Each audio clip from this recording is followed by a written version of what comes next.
Hey everybody, this is Rydo and we're back to video game news. Today is Friday, December 23rd, I believe, and I just realized also that I don't have the news, the Yu-Gi-Oh! Master Duel enabled, so let me take a brief second to launch Yu-Gi-Oh! Master Duel.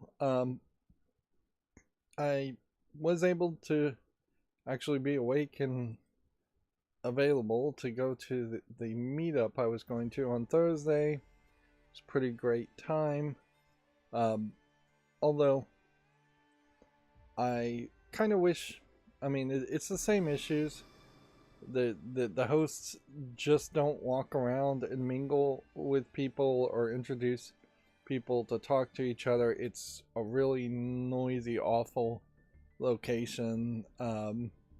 The food there is overpriced and not that good, but you're going to be there for like 3 hours. And so, yeah, that is kind of the worst parts of it. I did get to see Zig's battle demo of his game he's working on, which was different from what I thought I was going to see. A little bit. Like, his game has certainly changed a lot since the Game Jam demo that it started off as. And yeah, I know he rushed quite a bit to get that much ready to show, and it worked pretty good. Didn't crash and played pretty well. I imagine what the final product will be will feel much different, bigger, have a lot more in it. And yeah, I could certainly nitpick and criticize some things that I might do privately there as far as the little slice, but that was it. That was pretty much all the Game Jam was, though. Very few people showed up that weren't new or weren't there specifically to see Zig. Zig really brought more people to the meetup than the meetup runners did, which, yeah, that's kind of an issue too, and part of that is because the meetup only happens once every other month and happens generally on like the third Thursday of the month, which is just a bad time slot. And even when the meetups do happen, it's usually where there's a second meetup happening completely, so that like one of the random, like there was one random lady that showed up and she ended up in like a corporate meetup for people, just accidentally crashing it because she didn't get directed to the other side of the room effectively. Yeah.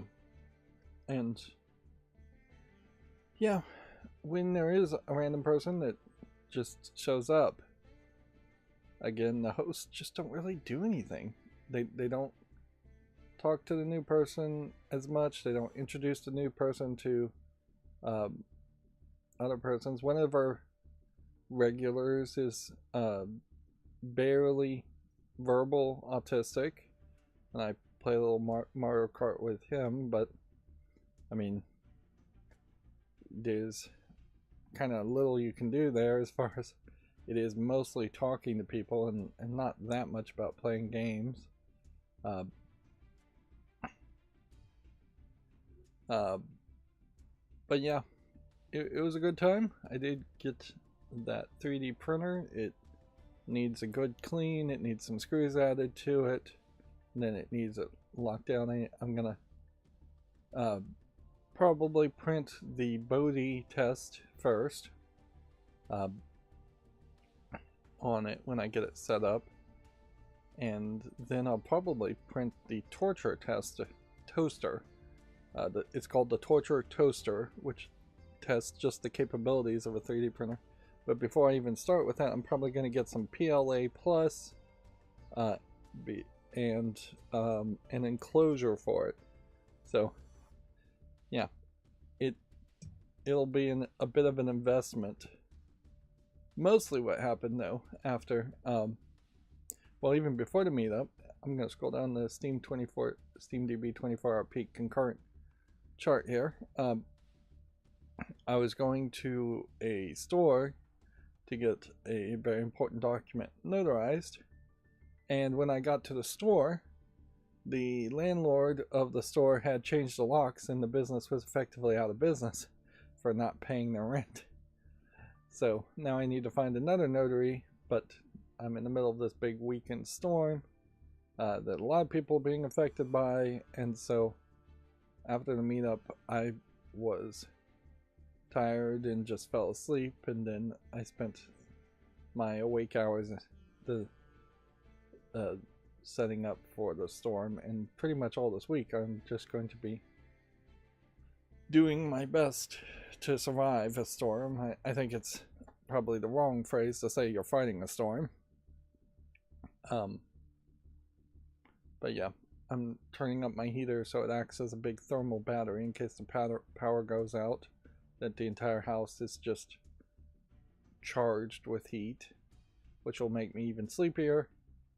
The drive from to and from the meetup was long, like just a lot more people on the road, probably because of the storm, and so I was frankly tired when I just first showed up at the meetup.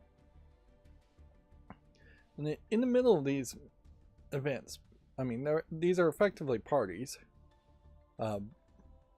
There's always this point in the middle where you get food delivered to you because it is a bar / restaurant.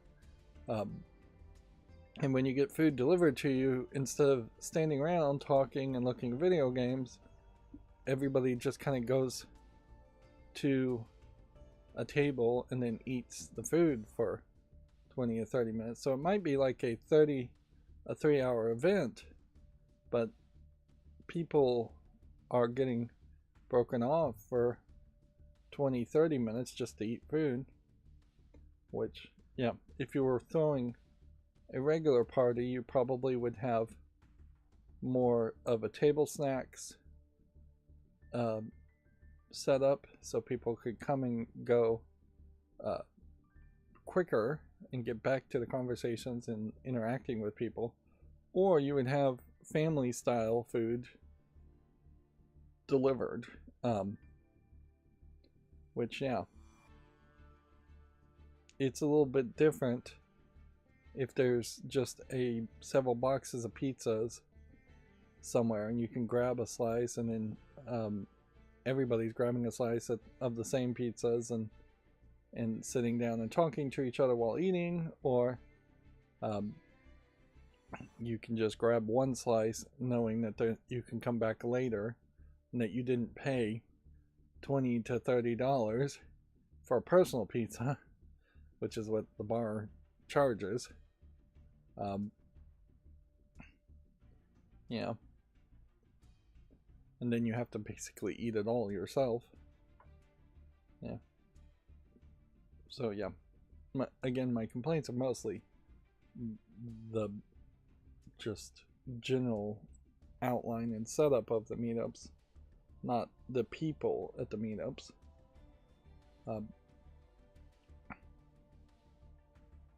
Alright, and I guess that's pretty much all I have to say. I did finish playing Save Room, the Merchant, but I have a couple of achievements I think I might be able to get.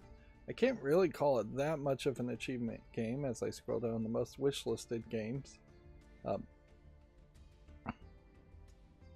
because there are some achievements that are kind of hard to get, at least one, and a few that you'd have to go out of your way to get, whereas an achievement game, just beating all 40 of the levels would have given me all of the achievements. And I suppose in the retrospect, since the puzzles wouldn't have changed too much, going from 40 to 100 isn't absolutely necessary, although really there is that psychological need to make it 100 puzzles, and they failed there. There are definitely things though that Save Room the Merchant should have added on top of just being bug free, which it is not bug free at all. Which is there should be a number of moves counter like the added on DLC to Portal 1, and there should be a timer, and those should be options you could toggle on or off, probably on the first playthrough, but certainly I could see where you might unlock those options after the first playthrough so that there would be a reason to play it again. You could also certainly have inverted everything, just flipped it. That wouldn't have changed everything, but it would have made the puzzles different, at least, if there was an inverted mode where things on the left were on the right as far as the shapes go. And the puzzles themselves are, I don't know the exact name of the puzzles, but it's a Tetris-like puzzle thing that's been around for probably hundreds of years. It's a little bit of mathematics and geometry, and I'm sure you could, if you found the name, find a game that has already made hundreds of puzzles in that form. And that kind of stuff probably isn't copyrightable, so you could have just copied it. Yeah. There is certainly a level of that for like jigsaw puzzles, sudokus, crosswords. Most of that stuff is not really copyrightable, so you could literally just buy a print puzzle book and put the print puzzles into your digital game. You'd probably want to move things around and make it look a little bit better. Save Room the Merchant also doesn't go any further than Resident Evil, although I think it kind of adds an element from Resident Evil 6 as far as making bullets using gunpowder, which is not something I think is actually in Resident Evil unless there's a really hardcore mode of Resident Evil I've never played. But I do think you do that in Resident Evil 6. But it doesn't take it any further. It doesn't show any cutscenes, and there definitely is a way you could have had it closer to something like the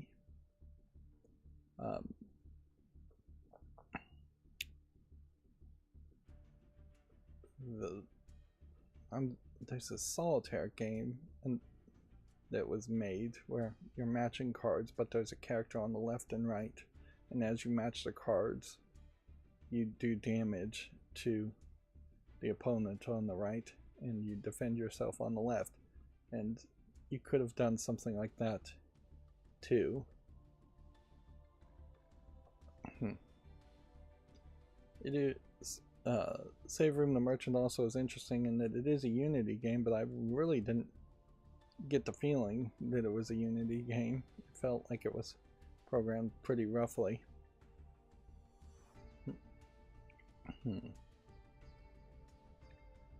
Yeah.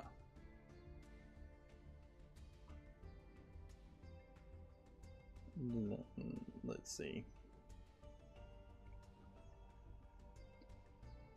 Did I do anything else? No, I really didn't. I'm still cleaning and decluttering my house and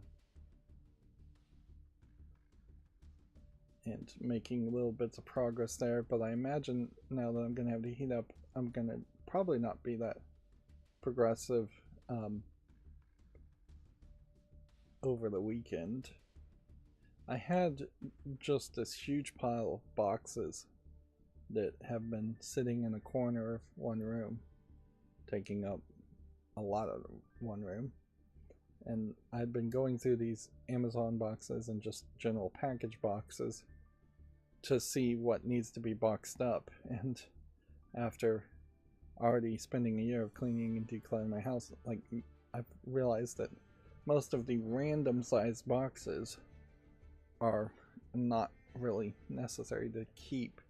So I'm going to start throwing those away, and just clean up that entire section, which in fairness I always knew that section was going to be fairly easy to clean up because it is just empty boxes. There's no real decisions that have to be made around that.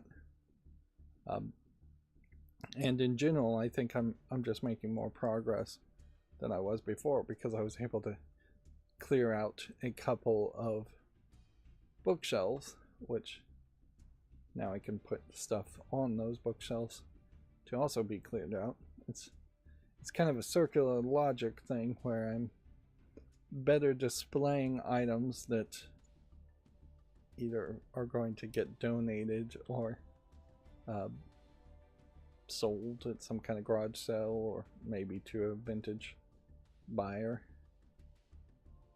But yeah, that is decent progress. I don't know if I talked about it in the last stream, but I had this idea of building a fake wall in one of my rooms.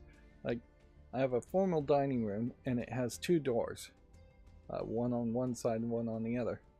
If one side had a fake wall on it, though, then it would expand my somewhat small kitchen into having a larger walk-in pantry, at which I could also put my server rack at the back of that and try and have a somewhat soundproofed section there. Yeah, I'm kind of liking that idea. Like, if you had these fake walls that had been cushioned, and they don't really even have to be insulated for heat or anything. They just need to be cushioned so that they're not scratching roofs, walls, or ceilings. And then had like fabric for a theater on one side, because the formal dining room really is going to be a theater. There could be a cutout for the TV, which would be interesting, certainly. And then that would work. Yeah, but the framework is just the thing I would need. And this is the thing I really need, is I've got several project ideas that are things that I should do later, that I'd like to do, but I need somebody who's a handyman to actually do it, because certainly I couldn't build it accurately. I would waste a lot of lumber trying to build it. But yeah, the fake wall I think could be framed in 4 pieces pretty easily. Wouldn't be too hard to frame out a left side, a right side, a top, and the bottom, and then have some leans on the left side and right side so it doesn't fall over. That way we're not putting holes in the wall, although it probably wouldn't be too terrible if there were just a couple of holes in the rear walls where it mounts to a stud to not lean over. Because yeah, one hole's not going to be that much of a patch, just to keep it from falling over one way or the other. But it would almost be like framing out a window, but with even less wood necessary there, because there's no weight that would be on any of the fake walls. And there probably would be a bit of a gap on the ceiling, because I have popcorn on my ceiling, so you wouldn't want that to really touch. And I wouldn't want to damage the walls, and I wouldn't want to damage the floor, And there'd probably be a little gap on the left and right side because there's a trim on the toe kick. I don't think that's actually called a toe kick, but there's trim on the floor of the room that would also have to have some kind of cushion on it. But yeah, that's a project for another day. Really, I need to get things actually working. I actually ordered a special sink faucet wrench, which they actually were able to deliver before the storm. I was really expecting to kind of cancel the delivery date, or push it back, not cancel it. But yeah, it is going to be a matter of just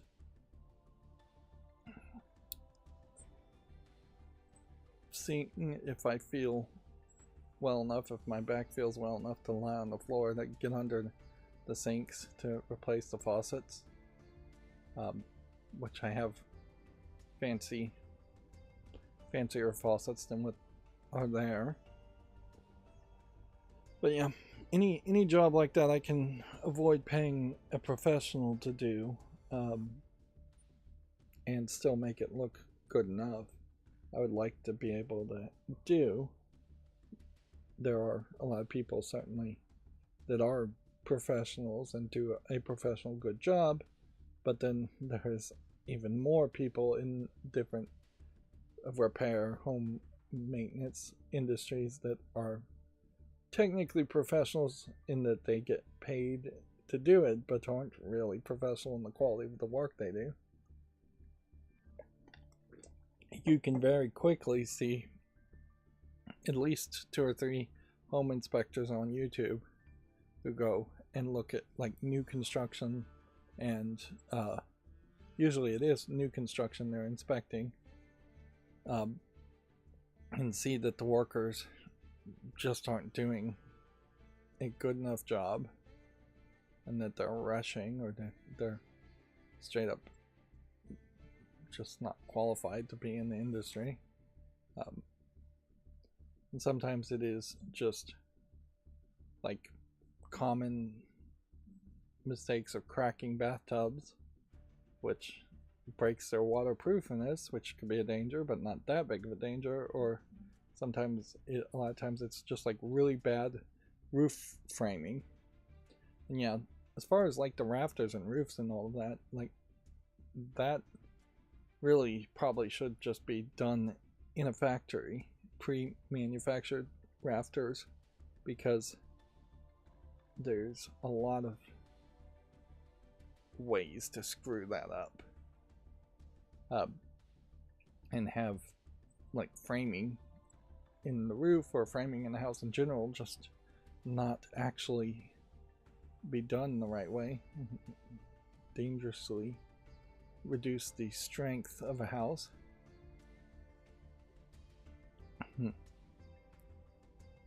Yeah. We'll scroll down the gotcha chats list here. I got called out for saying every time I stream I mention that I'm still playing Pokemon TCG Pocket. I am repetitive certainly, but I am still playing TCG Pocket.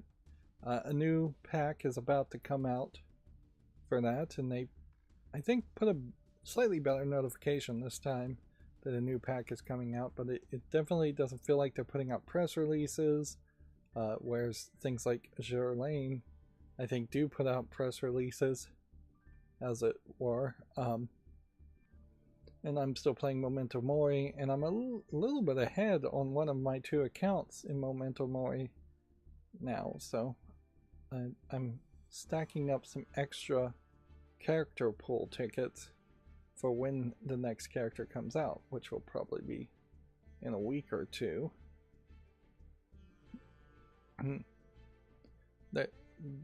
There's a lot of different ways Zig's game could go, but he definitely was talking to me and other people about how he wants a lot of characters in his game, and there is almost some of that gacha elements not the money element per se, but the idea of Memento Mori in particular is that you have a lot of characters and they all have backstories, and as you get more copies of those characters, you unlock more of their story, or as you level up the characters, you get more of their story.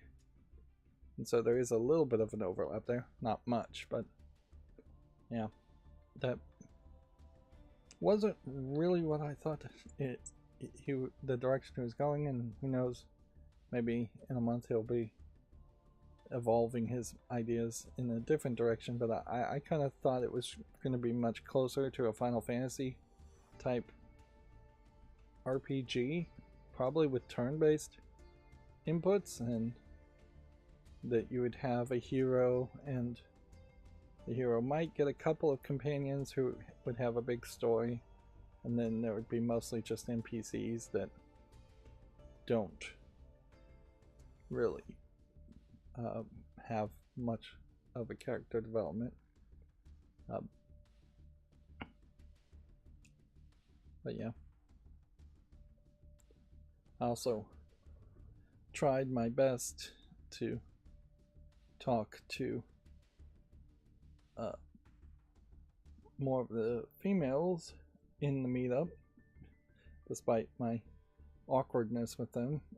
I'm a really tall guy, and one of the females was rather short, and it's just like I was thinking to myself as I'm trying to lean over and listen with the music blaring, and I'm like, I almost want to get down on my knees to be at the same height as this person to hear them, and I'm like, I can't do that. Like that's not appropriate. That's not reasonable.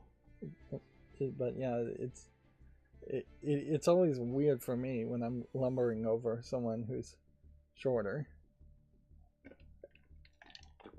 and I just don't want to be intimidating. But yeah, and I totally get it. If people don't know me, they won't. They may just see a big intimidating person. And then when they get to know me, they probably realize I'm closer to Eeyore, as far as a Winnie the Pooh reference goes, as far as a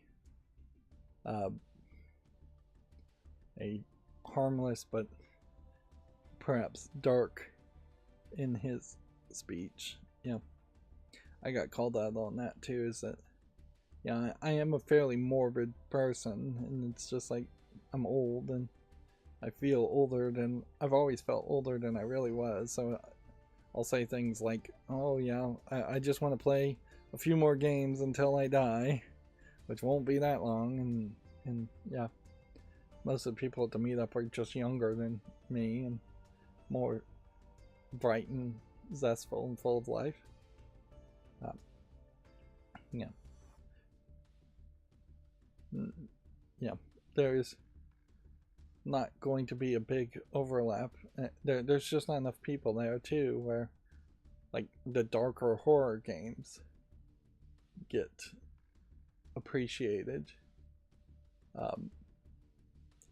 As far as even a random group of gamers, the tent as far as people being called gamers is very wide, and so you very much have to go mainstream there. So my fairly large excitement for like the Hellraiser game being announced is not something that really anybody else is going to share excitement for. The meetup itself, even though it is at a bar and discourages children, probably should encourage children for as family friendly as the games are that are being played. And it's not like the conversations are particularly that mature or adult either. But yeah, they're playing Smash Brothers, Mario Kart. They aren't really playing anything that is particularly mature, and I think that is just probably the way of adults in the area I'm in, is that they never really go to the level of extremes that that I go to. And certainly, if there was like an anime meetup that I went to, that would be my big concern too, is that you'd have a lot of people talking about like mainstream Dragon Ball Z. And if I was to bring up an old anime like Armitage the Third, people wouldn't even know what it is.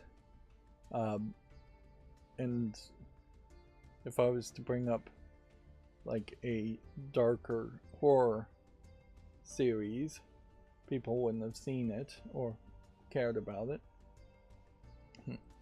That's one of the things I like about anime, is that there are very distinctive genres and a lot of shows in those genres over the years, whereas Hollywood movies really have boiled themselves down to just being, here's an action movie, here's a comedy movie, and in the old times they would do a romance movie, but that was pretty much it. There's very few drama movies. Horror movies stand as their own separate thing. Yeah, they move away from anime. If there was a group of people talking about horror, about movies, horror very possibly would never be discussed at all, because people have just wide varying taste. So it is weird that the gaming meetup is just trying to encompass all types of games. But yeah, that's what happens. Yeah. So on Save Room the Merchant, it says I played for 33 hours. In reality, I think I played for about 8 hours. And I wouldn't particularly recommend it unless you just absolutely wanted to play Resident Evil 4 puzzles, inventory puzzles, which I feel like I probably played this game perfectly in that I played the remaster of Resident Evil 1. Now, if they actually do ever remake Resident Evil 1, they probably would add a better inventory system, so then I wouldn't really recommend the game at all. They ended the whole game saying it was just a dream, which was terrible writing. Like, all the writing is just terribly done to make it seem more like a parody in hopes of not being sued by Capcom, which they probably will succeed at that. But yeah, the 2 achievements I haven't gotten is beating the last level in less than 5 minutes, which what I'm doing there is I'm setting up the inventory puzzle solutions, and then I'm pressing print screen and then having that ready to go in Microsoft Paint on my second monitor. And yeah, I probably can pull that off, but even then 5 minutes is a little long. And then this one, Bad Logistics, I am not sure exactly how you would get that done, but yeah, none of these achievements are that rare. 14.2%. So yeah, I imagine I'll play with this a little bit and get all 100% of the achievements to highlight that game as being perfected. And then I'll never play Save Room again, unless they updated it, which it really could benefit from an update. Yeah, it is the kind of game that if they added another 40 puzzles, if they added a step counter mode, if they added a timer to it a year later, people who own it might go back and play it again. A small percentage of people who own it, and maybe it could find a new audience that way. But yeah, the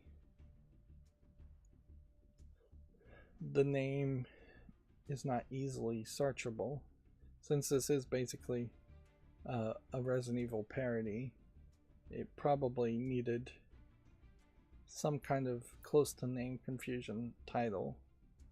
Save Room the Merchant doesn't really mean anything, but if you somehow had a parody that said like home, no, it really would have to have residence in the name. Instead of resident, it would be residence. And then evil would, you need something starting with an E that could be evil, and I don't know of another word that would work there, but residence doesn't even make sense as a title. Could call it Biohazard and target the Japanese audience, which is what Resident Evil is called in Japan. Something like Biohazard, not actually Biohazard. But you know, you might get as many sales if you just called it Cozy Inventory Game. Although you could make that the subtitle too. Yeah, when you're making a game that is effectively just parroting another game, which is a rare thing to actually succeed or even happen, you have to try and link it to that other game. Let's see, Cult of the Lamb Woolhaven is now available, and it's got a full page ad on Steam. I haven't given any thought as far as what the next game is that I will play.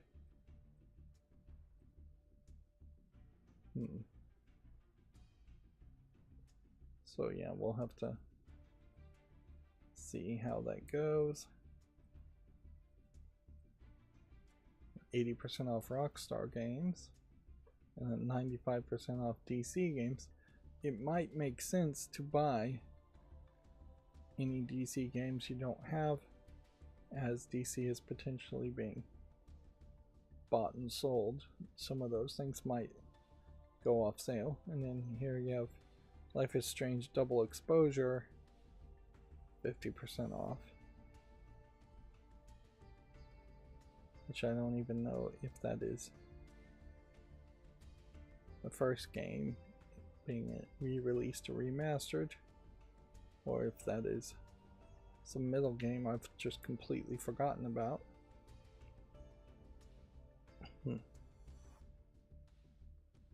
Yeah, I imagine I will figure out another game to start playing, and start playing that pretty quickly. And not anticipating that I'll actually convince myself to schedule things. Although this would be kind of a great weekend as long as I still do have internet and power to schedule things instead of trying to record things, because if there is a fear of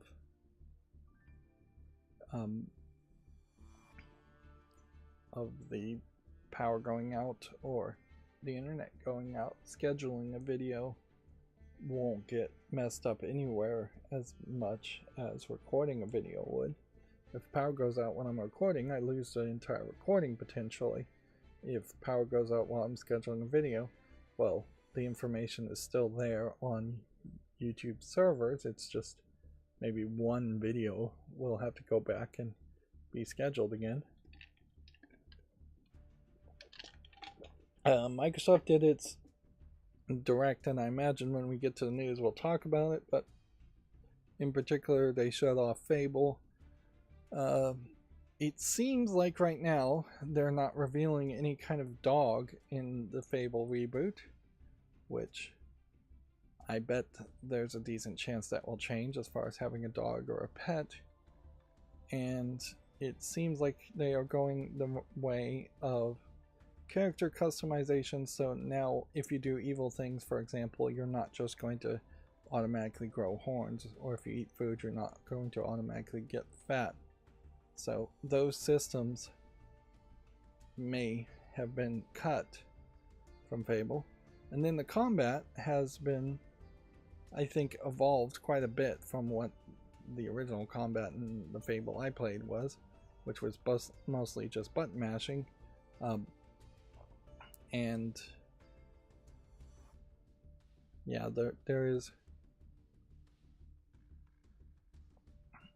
um, more of a Witcher 3 style of combat, it looks like, in the Fable reboot, which might be one of the few things that would convince me to maybe play the Fable reboot.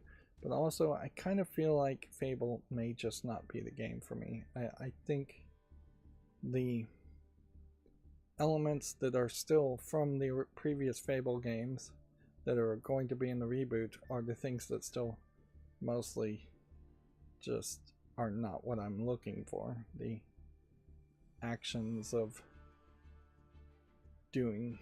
buying land and renting houses and being a landlord tycoon just doesn't really sound that interesting to me. And with all those extra systems, I assume that the number of dungeons and the number of enemies you actually fight in Fable is going to be a little bit less than you would get in an average fantasy adventure game.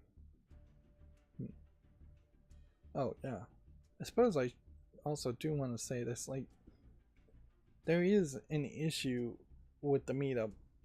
Like, the one lady who showed up randomly from just finding a meeting, she talked to me and other people about her kids who were like 9 or 8, about how they were into video games.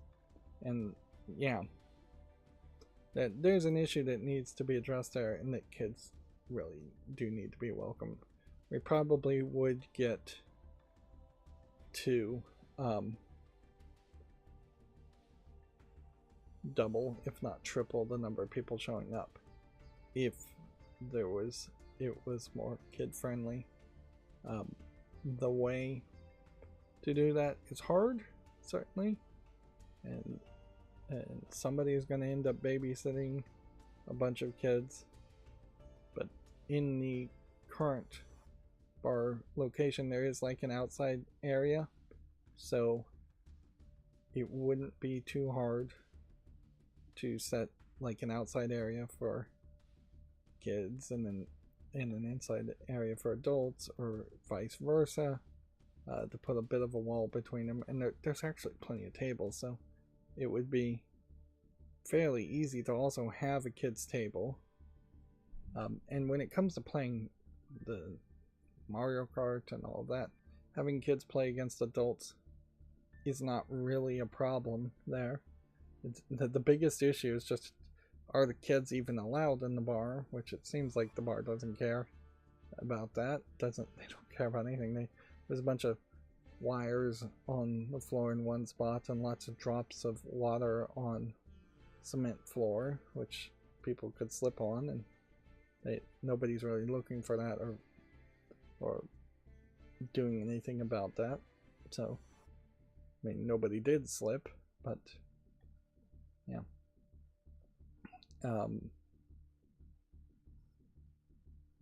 But yeah, as long as the kids aren't grabbing alcohol and drinking it against their parents' wishes, which I believe in every state in the United States, it is illegal for kids to drink alcohol if their parents consent.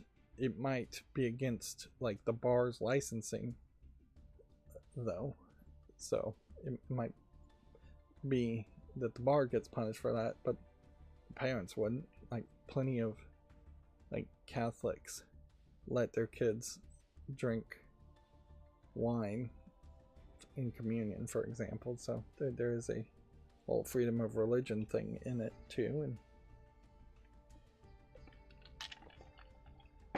it's not something I would encourage by any means. But yeah, if I was running the meetups and I was getting as many people as we were getting, I would try to open it up to more family friendliness and let more people in, because I do worry that one random lady who talked about her kids didn't really have anybody else who was quite old enough or had kids to talk to,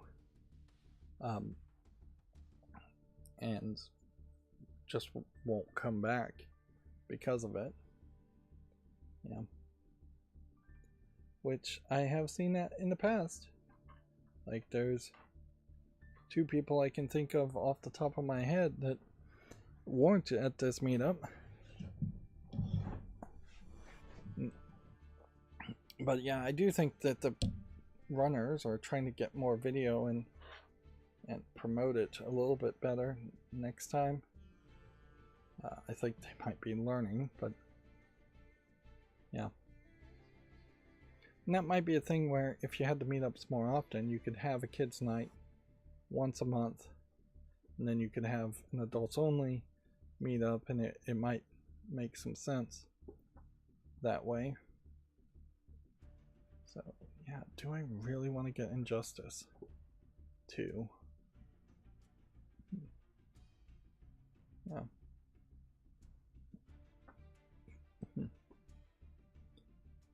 And do I really want to get Gotham Knights or Suicide Squad at $3.50? And you can see some of the latest ones are, these games are pretty poorly received. There's a whole bunch of Injustice 2 DLC, which I imagine would knock up the price quite a bit.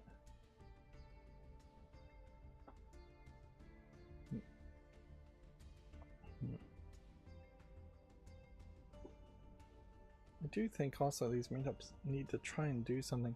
Whenever people are standing around, they tend to form triangles where usually it's 2 people barely really talking and the third person listening and occasionally chiming in my experience. And that's where maybe having a actual sit down spot and a family style food in a table might work a little bit better. But even when people are sitting around the tables, it tends to be a case that it is sometimes just 2 or 3 people talking to each other on one side of the table and then 2 or 3 people talking on the other side of the table. So the Legendary Edition of Injustice 2 is $5.99. It has Hellboy, Darkseid, and TMNT and Black Manta, which is not all of this. And I could buy this bundle for $4.79. But yeah, it does definitely feel like to buy all the DLC is another $43 of characters. So yeah, you're not really getting a good offering there. Unless this Legendary Edition for some reason wasn't listing all the characters. Oh, it does include all the characters. So yeah, $5.99 for the Legendary Edition. Okay, I guess that makes sense. Then the question, I guess, would be what happened to Injustice 1 as far as... I guess I already own that game.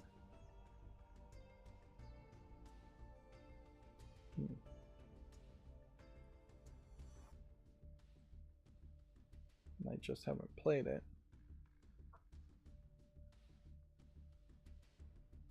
And it only seems like it's available in the Legendary Edition,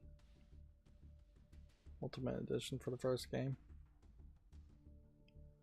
So yeah, I can see adding that to the cart.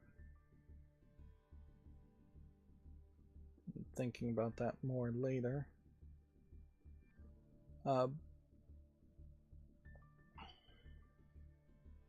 Just pull that tab out. Of course, right now really isn't, like January, February, these are the times you're not supposed to be buying things and you're supposed to be recouping from all the money you spent on Christmas. I'm not really doing that particularly well, and there are several like smart home devices, things, and experiments I want to do.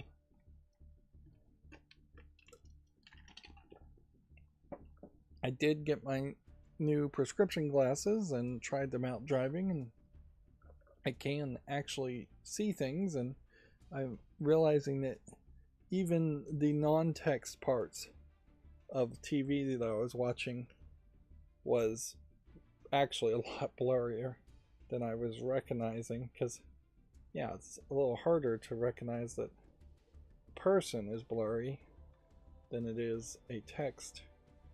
A bit of text is blurry. But my new glasses are already greasy and dirty, and I don't know how I did that. I managed to get them, and I guess this is not a sponsorship, but it is a plug, from iBuyDirect.com with free shipping and 30% off. So I only spent $16 in total to have the glasses show up. I'm going to try them for a week or so, just make sure they are fine, and then probably buy 2 more pairs using the massive amount of coupons that they've spammed me for signing up. But yeah, that was considerably less money than I thought I was going to end up spending, and I'll end up with like 3 pairs, one for like driving, one next to my bed, one next to my computer. I probably should immediately have gotten a prescription for bifocals for reading things up close, but I didn't. So I can see things up close, but I'm not 100% sure that the straining of my eyes isn't a little high when not wearing glasses, looking at things up close. That being said, with the new glasses, I still can't really see a lot of the street signs when I'm driving to the meetup, and I think it may literally just be the route I'm on, is that the street signs are not really in good places. Intersections are very far away, so it would help if it said like next exit was this street, and there was a sign that was 500 yards back, 500 meters back, whatever. 500 meters actually would probably be way too long. I think that's almost half a mile back, but yeah, it definitely isn't like foreshadowing the intersections. So the first time you see a street name on the route that I drive is at the intersection, and so yeah, very often if I'm not using Google Maps, I will be in this risky situation where I'm in the wrong way. And I did take the wrong location when leaving and driving back home, and did not have enough internet for it to recalculate, so I had to just manually figure out to turn around and get back on the path. And yeah, Google Maps glitched when I was driving there too. Like it literally halfway through the drive just said your destination is on the right. And I'm like, no it isn't. I'm still several minutes away from the location, and that got me very scared because it made me think that the map data was just totally wrong and it was going to lead me in the wrong direction. Yeah, I imagine the most played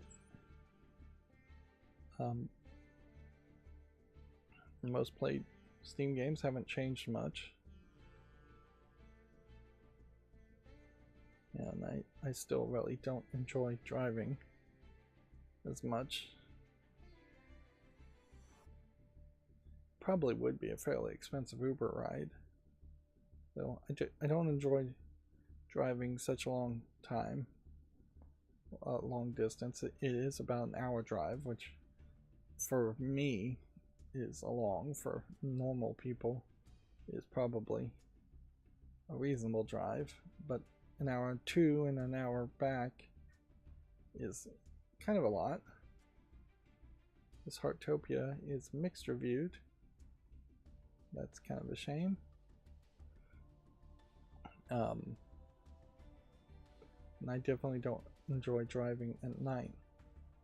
And the route to and back are completely different routes, which is weird to say the least.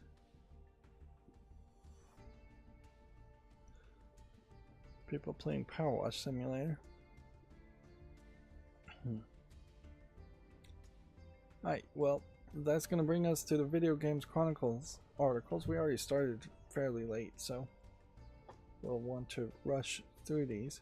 And beyond the Xbox Direct news, I don't think there's too much that's really going to be talked about.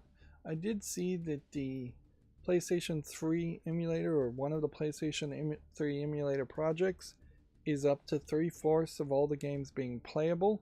Now, being playable and being mostly bug-free, if not completely bug-free, are very different things, but the special processor in the PlayStation 3 is so weird and so different that even this level of progress is surprising. PlayStation 3 is old as a console, but it's not that old, so it's not just a case that modern computers can brute force their way through a completely different type of CPU like they can with the NES or even the Nintendo 64. It's like a modern high-powered gaming PC can emulate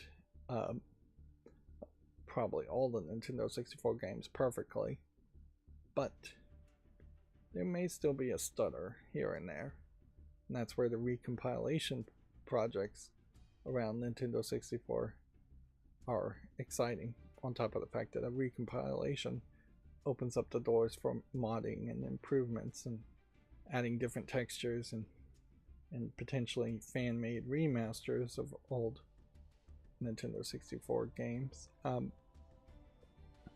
I don't think we've gotten anywhere close to recompiling anything from the PS3. And yeah, there are just enough games that are locked into the PlayStation 3 and never got ported or re-released on PlayStation 4 for there to be a decent reason to do that. In particular, the God of War games from PlayStation 1 to PlayStation 3, the old series, has not really been ported to PC or released on PS4, and some of that is definitely that they wanted people to forget those God of War games. I was talking to one person at the meetup and they were playing God of War Ragnarok, and I mentioned that I would like to play the original games first, and that then I really had to point out, although those games are completely different, yeah, people nowadays think of the God of War reboot and God of War Ragnarok as this like classy AAA game series, when the previous God of War games were frankly classless, kind of grindy, kind of button mashing hack and slash and box pushing puzzle games, which they're basically completely different. And the old God of War games are mostly known for their sex mini games and nudity, and I don't think any of that is in the rebooted series. So it's kind of weird. It would be like if you, and this is probably going to be a weird comparison, but it would be like if you tried to make a sequel or a reboot of Debbie Does Dallas, a famous old porn, but you were going to make it as a proper drama theatrical film release rated PG-13. Although actually the reboot of God of War is rated M for mature. M for mature in the 2020s is frankly not the same as M for mature was in the 2000s or the 2010s even. Moving on. So Nintendo has confirmed a Nintendo Direct is planned this weekend for Mario Galaxy movie. Nintendo and Illumination are set to reveal new details on the sequel. Seems like they are doing a respectable delay, whereas the Xbox Direct happened, I believe, yesterday or the day before to show off the game that the Pokemon company, Game Freaks, not the Pokemon company, Game Freaks, is making with Xbox. Whereas if Nintendo was really trying to steal the thunder, they would have had a Nintendo Direct happen hours after the Xbox Direct or the day after, which they've waited a couple of days. So yeah, they still are trying to steal some thunder, yes, but they didn't line it up as closely as they might have thought. You might have thought they could have. I am not super enthusiastic on the Mario Galaxy movie because I think it is just going to be more of the same as the Mario movie, and I was not happy about the Mario movie. But yeah, again, I guess if you were doing a gaming meetup, it would make sense to have potentially a movie night where you watch the Mario movie or the Super Mario movie. You could definitely do a double feature where you watched the awful live action Super Mario Brothers movie, then you watched the Super Mario movie, and it would make a lot of sense to potentially have that happen the weekend before Super Mario Galaxy came out in theaters. Then you might have a special outing type event where people try to get together and all go to the theater and watch it together.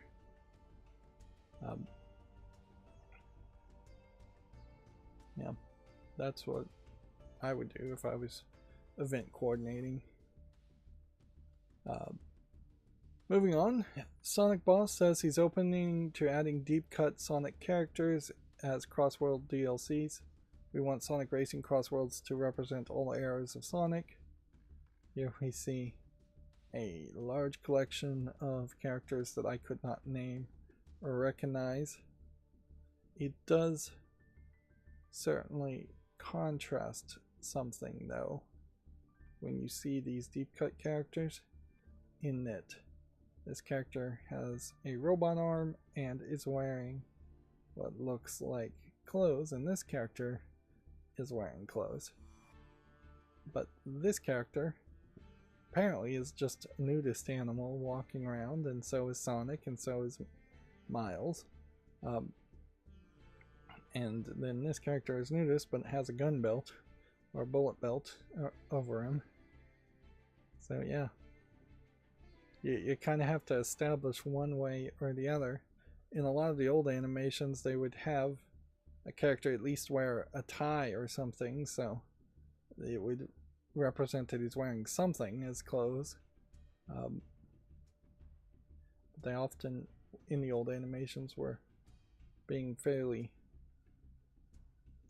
lazy when animating animal characters and wouldn't animate a whole bunch of different clothes or a full set of clothes, pants, shirts, things like that. But yeah, it's probably a good move. It also probably speaks to the fact that Sonic Racing Crossworld is not really doing the greatest of jobs of bringing in other licenses from other games. They're bringing in other licenses from other Sega games, yes, but not other licenses from other series. Whereas you could probably get all those indie developers like the Shovel Knight creator to put Shovel Knight in your game. They would be more than happy to do that. But Sega, as a Japanese company, I think is being like most Japanese companies, and they just don't really want to work with others. Minecraft and Microsoft, SpongeBob SquarePants being exceptions there, and maybe Capcom I think owns Pac-Man, but I think Like a Dragon and Knights and Joker from Persona are all published through Sega.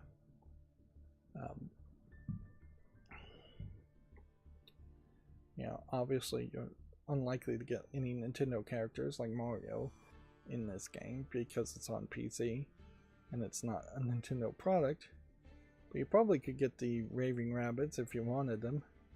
I don't know if you really want them. And certainly you could get all kinds of different characters. It is perhaps not that surprising, but a little surprising that we've never seen characters from more dramatic games show up in any racing game, whether it's Sonic Cross Worlds or something else. Like, you're not going to get Chloe from Life is Strange in it. You're not going to get the characters from Control in a racing game. You're not going to get the robots from Detroit Become Human in a game. Yeah. There's actually, I guess, a really long list of fairly popular games, characters that could be in racing games, but probably shouldn't. And it wouldn't make a lot of sense if they did. Although, if you think about some really old games that aren't likely to do anything new with them, it kind of would make some sense. If you had a Skyrim character showing up in racing games every now and then, just to remind people Skyrim existed, it wouldn't hurt the sales of Skyrim. Thinking of that We Happy Few game, if you had those kinds of characters showing up in racing games, that might make some sense too. To sell your game, particularly past its point where you're really promoting it, you could just reach out to companies. Although I imagine Sega is just really difficult to deal with, so I imagine why it hasn't happened. Moving on, Game Freak says Beast of Reincarnation team is relatively small, but it's outsourcing to a wide number of partner studios. Pokemon Studio is taking a central direction and management role. So, effectively what they're saying is what you probably already knew, which is that Game Freak as a game developer kind of sucks. And to make anything, they're having to partner out to second-party developers who won't get the credit for this game being good, if it is good.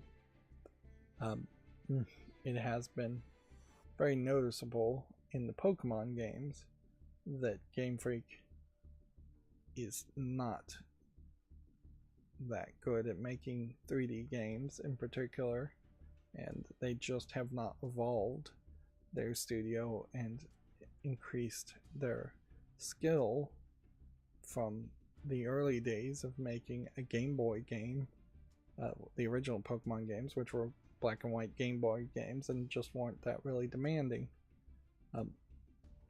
And at a certain level, that's probably Nintendo also, and the Pokemon company just not investing in Game Freak as much as they probably should. Because if they were investing in them over all the years, then there would be more talent here. I don't have the highest of hopes. This is another one of those talking to the screen type presentations where it's a lot of talking to the screen. Yeah, I really don't have a lot of hopes that this is going to be that good of an experience. It may be that it is. It does manage to be good, but then it's really small. That might be the other way it plays out. But if this came out and it was like really linear and really short, that wouldn't really surprise me.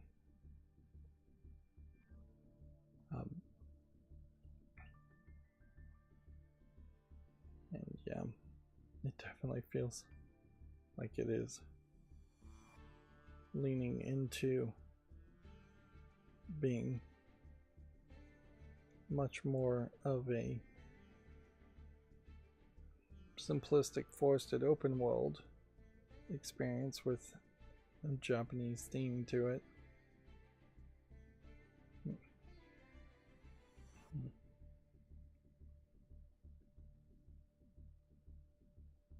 It could also be that there's just going to be a lot of grind, and that you have a relatively small game that just gets stretched out through fighting the same enemies over and over again. Of course, it also could be great. I would probably want to see a comparison between this game as far as length and quality and Stellar Blade, where in that case Shift Up had made only 2 mobile games before making Stellar Blade, where Game Freak has made dozens of Pokemon, which are basically mobile games, before this game. You might be a little generous and say that half of the Pokemon games are just clones of the other Pokemon games, so maybe instead of dozens, it's just one dozen, or even maybe 7 or 8 games that they've made. But still, that would be 7 or 8 games that they had under their belt compared to 2. This might also be a great example of where we are as far as game development goes, is that even small teams can make things look very pretty in 3D, whereas 10-20 years ago, if you were a small team, you basically had to make something 2D and smaller, and it just wouldn't be as pretty of a game. And that is an issue personally for game critics, as every year it's just becoming harder and harder to look at a game and get a general gist by judging a book by its cover, and it's getting harder and harder to even play a game and get a general gist of its quality until you've played all of the game.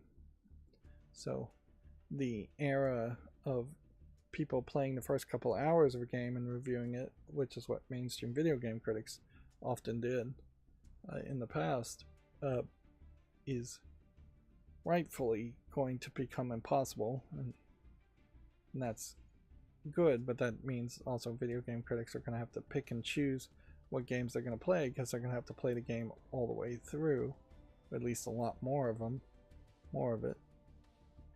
Yeah, last year's big hit, Clair Obscur Expedition 33, I wonder how many mainstream video game critics actually played that all the way through to credits. I still imagine it is a lower percentage than it should be. It definitely wasn't 100%, but I bet mainstream critics had to play a lot more of Clair Obscur than they normally would have in previous years.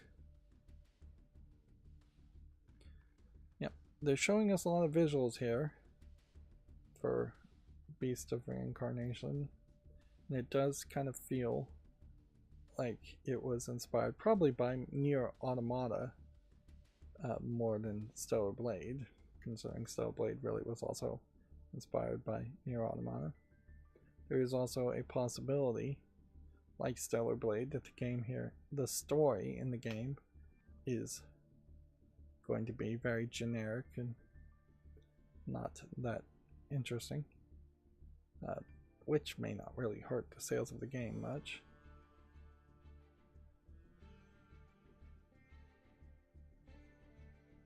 And they were showing the Blighted Forest there. I don't know if that is the entirety of the game, though.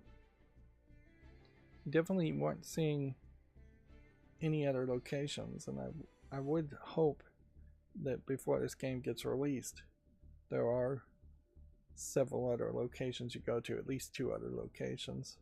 One that would be more industrial or urban, potentially. Moving on, the Megami Tensei author says devs must take inspiration from other media if they want to invent new gameplay systems. If creators draw inspiration from games, they'll just make the same games, he says. Sometimes even saying something that sounds pretty obvious out loud is just necessary. But yeah, video games in general do have a fairly bad habit of stealing ideas and copying ideas from each other. Zig's on the chat. He says, hey, I'll try and respond to him as fast as possible because it's on a 90-second delay. So apparently Aya Nishitani wrote a trilogy of books in the mid-1980s called the Digital Devil Story. I assume that's what this is. These books, especially the first titled Digital Devil Story, Megami Tensei, became popular in Japan and led to the Shin Megami Tensei series of video games, including spin-offs like the Persona series. So he was inspired by books. Which, yeah. Game developers perhaps read more books than most game players do. Or more than me, at least. I can't read books. I still have like a comic book I was going to read. Maybe over this weekend if the power goes out, I'll read by candlelight this comic book. But yeah, sitting down and reading even a short story is beyond my attention span these days. And I never really enjoyed it. But I definitely know that there are some older good books out there that would be great inspirations for making games. I don't know if there's any newer books that are great. Like, if anything, I can't help but wonder if the Amazon.com and Kindle and things like that have hurt the sales of new books, as far as the quality just doesn't have to be that high because it's cheap. Yeah. Zig is asking if I got the 3D printer up and running yet. No. And I wouldn't expect to get that done anytime soon. Like, it is probably going to be, let's say, at least a month before it's just not like high priority like for me at the moment. Plus I am gonna order an enclosure and order the PLA. I'm gonna try and see if I can get some slick deals. I've been seeing PLA and PLA Plus. I'm gonna try and order PLA Plus. Is like going on sale every now and then on slick deals, so I'm gonna try and get a deal there. But yeah, between cleaning and decluttering my house and potentially getting rooms ready to rent versus focusing on a 3D printer, I have to prioritize something that would actually make me some money. But yeah, And I definitely don't think I would be anywhere close to being able to print out too much that could be sold. I don't have any idea there. And honestly, I think you probably would need multiple 3D printers before you could really have a print farm that could be profitable, and you'd have to have designs. And generally, I think it is people that are giving away designs either through a Patreon or selling designs that are making all the money around 3D printing. Yeah. One of the things I'll say about books, going back to this article, is that Japanese books in particular, like Japanese anime, might have the wilder and crazier and new ideas, whereas Western authors tend not to really have great new ideas. And a big thing there is great new ideas would be mostly sci-fi, and I think most of the sci-fi has been written already and already turned into TV and movies. You just have to kind of look at the point of like the latest Star Trek shows and Star Wars shows, is that they aren't really throwing out new and wild and crazy ideas. They're just playing on ideas that already exist. Whereas magic mushrooms were legal at a time in Japan, and I think in particular the magic mushrooms influenced a lot of the creators, both in writing in the old days, in anime in the old days in Japan. Even like Super Mario Brothers 1, you eat a mushroom, you get bigger. That is straight up a potential reference to magic mushrooms. And in Alice in Wonderland, same kind of thing. You eat a mushroom and you get smaller, I think, so yeah, there is definitely a lot of that. Yeah, and I don't think it's legal in the United States, but if you can microdose magic mushrooms, I would kind of suggest it to. I haven't tried it myself, and I'm not really a creative person, but I would kind of suggest it to creative people.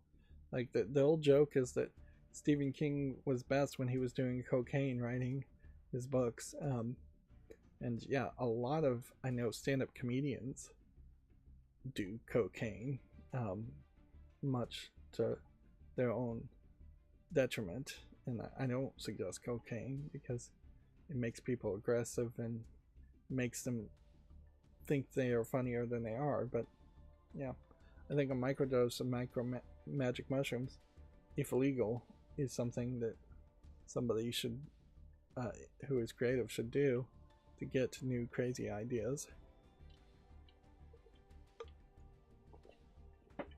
But yeah, I don't think they're legal in Japan these days. And if you look at the most recent like Japanese short novels and Japanese animes, they aren't really as creative. Like, look at Akira, compare that to something like Fire Force, or let's see, that there are even more simplistic kind of boring shows. There's a lot of that time I got reincarnated as something, or I've been isekai'd, and there's one little twist there. It's just not particularly creative, and it's just become a lot of copying each other with a slight variant. So yeah. And obviously a lot of people do pot, and I don't think pot helps people creatively at all. I don't think it gets people into that much of a mindset of actually being productive and doing anything. It makes people, I think their ideas are better than they are, and so it might be good for just stress relief, although maybe you need the stress as a creator, but I don't think it actively has people hallucinating or thinking in different ways. And then, as I'm being a pro-drug argument here, hypothetically speaking, I don't think LSD is recommended either. Like, the potential for flashbacks there are too high. But yeah, magic mushrooms, as it were, are a little bit more natural, and I am saying just microdosing. Now, if you have pain, I think they should legalize the CBD oils that have a minimal amount of THC in them for pain and anxiety and nausea. That seems like that is as good as any kind of prescription drug that is available for some people, cancer people, patients, and frankly anybody who's in hospice, as far as they're about to die, should be allowed to do any drugs they want legally. And I think you'll find that most hospices also don't really care about dying people with cancer taking drugs, legal or otherwise. Yeah, that's a weird tangent to get on, certainly, but yeah, the point here is I think creators are going to have to draw inspiration for games from other sources. Games, video games, interactive games are the ultimate form of interactive entertainment, and they are the biggest form of entertainment at the moment. So pulling from older sources would help, I think, fairly well. And there's plenty of old sources you could pull from, and it might get at least a bit of a nostalgia hit. For instance, the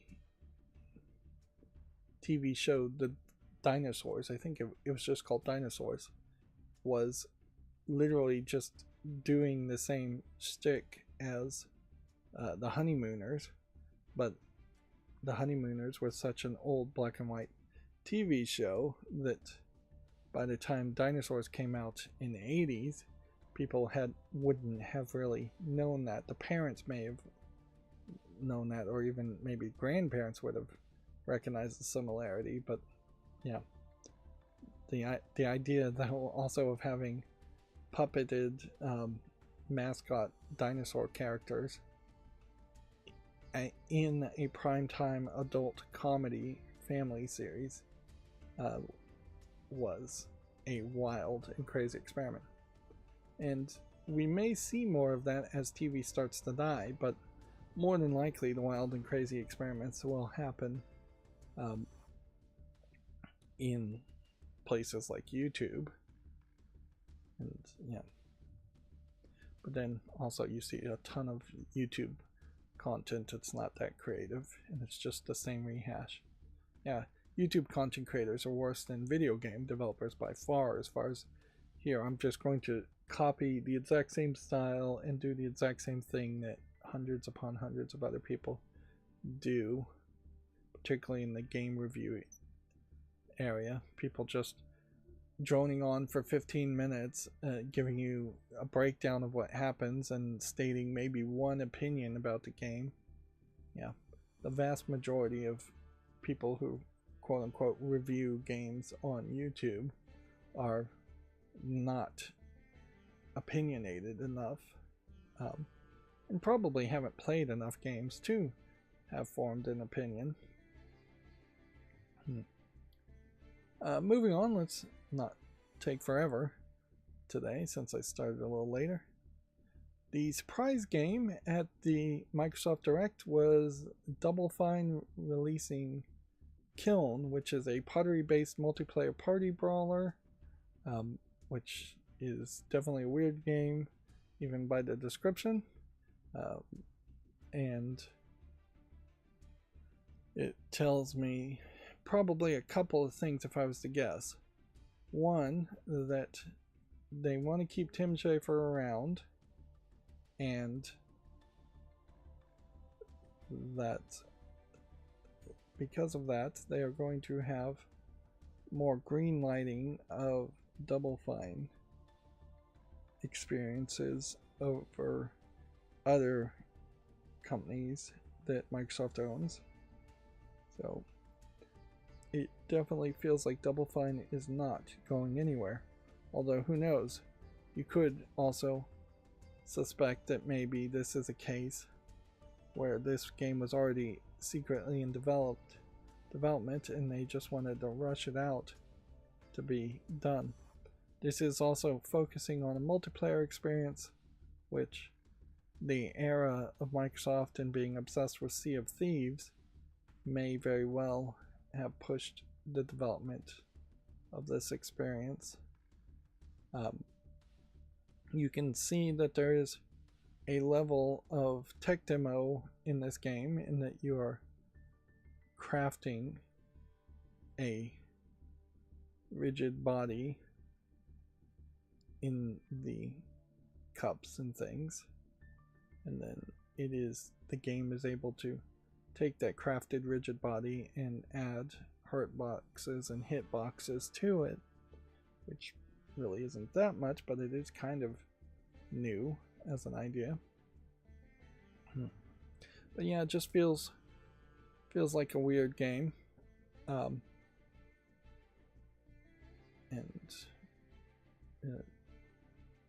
it's probably not going to be played by too many people, if I was to guess, because this definitely feels like it's one of these games where one person was obsessed with making pottery, and so they threw him a bone and said, okay, what can we do to make pottery? There are a couple of pure making pottery games. I think a couple of them are in VR on Steam. I've always wanted to keep an eye on that, but it's really not that hard to take a pottery class and make pottery and throw clay in the real world. And when you do it in the real world, it is very tactile process. Your fingers just feel the process and get good at making the process. And so translating that to digital, it's just highly unlikely to ever happen. It's kind of like painting, and where, I mean, it's worse than painting, because you basically would have to, in painting, if you paint something with a paintbrush, you can scan the painting, or if you, in painting, use a digital touchpad like a Wacom, then you can digitally paint. But in making clay, throwing clay, making pots, you would have to make the pot and then 3D scan it to get it into a computer, or you'd make it in a virtual reality game, and then you would lose all the feel of actually making the pot. If you're not taking a pottery class, it's actually kind of hard to make pots, because then you would have to have clay that would cure in very low temperatures. There's some clays like that, but they often are not waterproof and will just turn back to mud if you add water to them. Whereas most pots have to be put in a kiln to be heated, which, yeah, I guess that is the kiln. It's kind of interesting that the kiln is far in the background for all of these pots. But how does this really change the gameplay is the question you have to ask, and I just don't think it really does. If these were just random 3D characters fighting, it'd be just about the same. It will artistically stand out, which is nice, but I don't think a lot of people are going to end up playing it, and it being a multiplayer party brawler really does doom it to probably not succeed that well.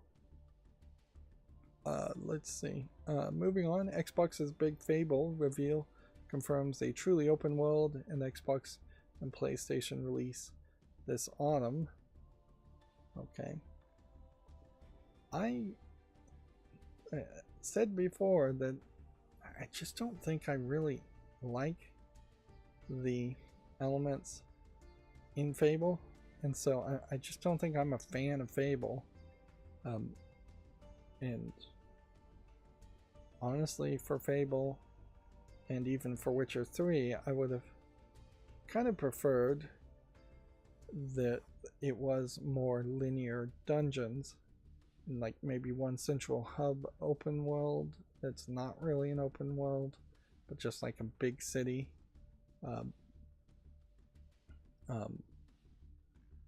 But yeah, when you're actually just fighting people, that's kind of just what I want, is dungeons, more linear dungeons, maybe bigger rooms. Let's see. And this is the entire direct here. All pre-recorded videos attached to each other. Yeah. It definitely feels like Witcher 3 type combat, which I thought Witcher 3 combat was good enough, but I don't think it was particularly great. There might not be guns in the Fable reboot. It might just be bows and arrows to get closer to a fantasy world. Generally, when some game goes full open world, that means that they were just not really trying to make anything that was a artistically created bespoke area. They just want a big forest and big open fields in which they can have you fight random characters and grind. And all of that to me screams they're just stretching out their game.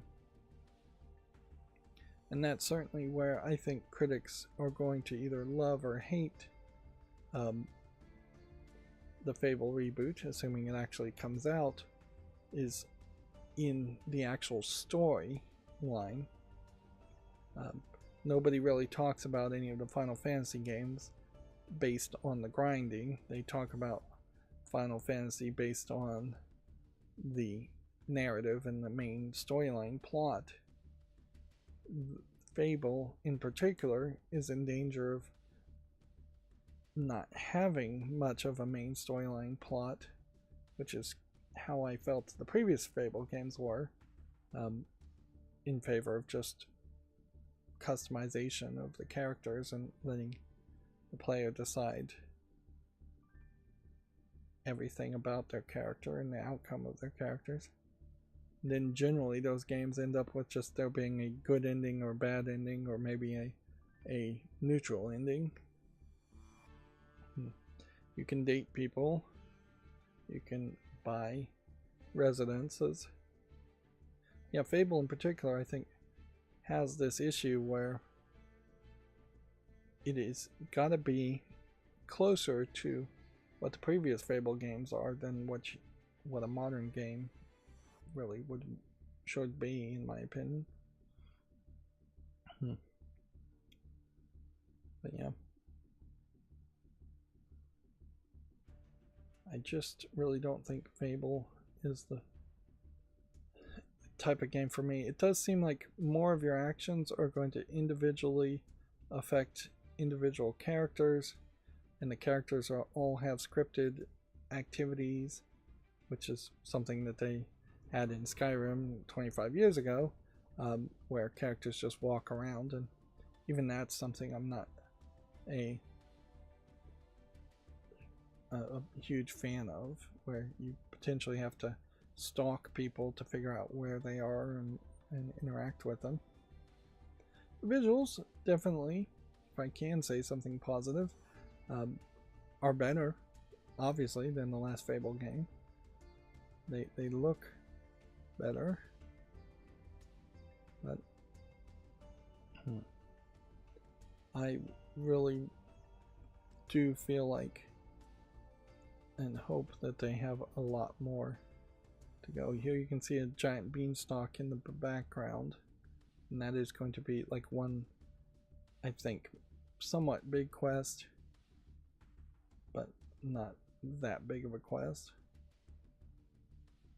A lot of this trailer, and this is a great hint for people who to learn to evaluate this, is showing you very little, like a little bit of combat, a lot of walking to places and buying houses, a lot of kicking chickens. So that really tells to me that this game is missing a lot of stuff that will probably be in the final game, or it's like really buggy at the moment and they are only getting small sections. More than likely none of this is running on an Xbox and may be pre-rendered completely. But yeah, anytime you see a character and they're just kind of walking down an area and they're not doing anything, that tends to mean it's still fairly early in development, or possibly the game just isn't going to have that much into it in the first place.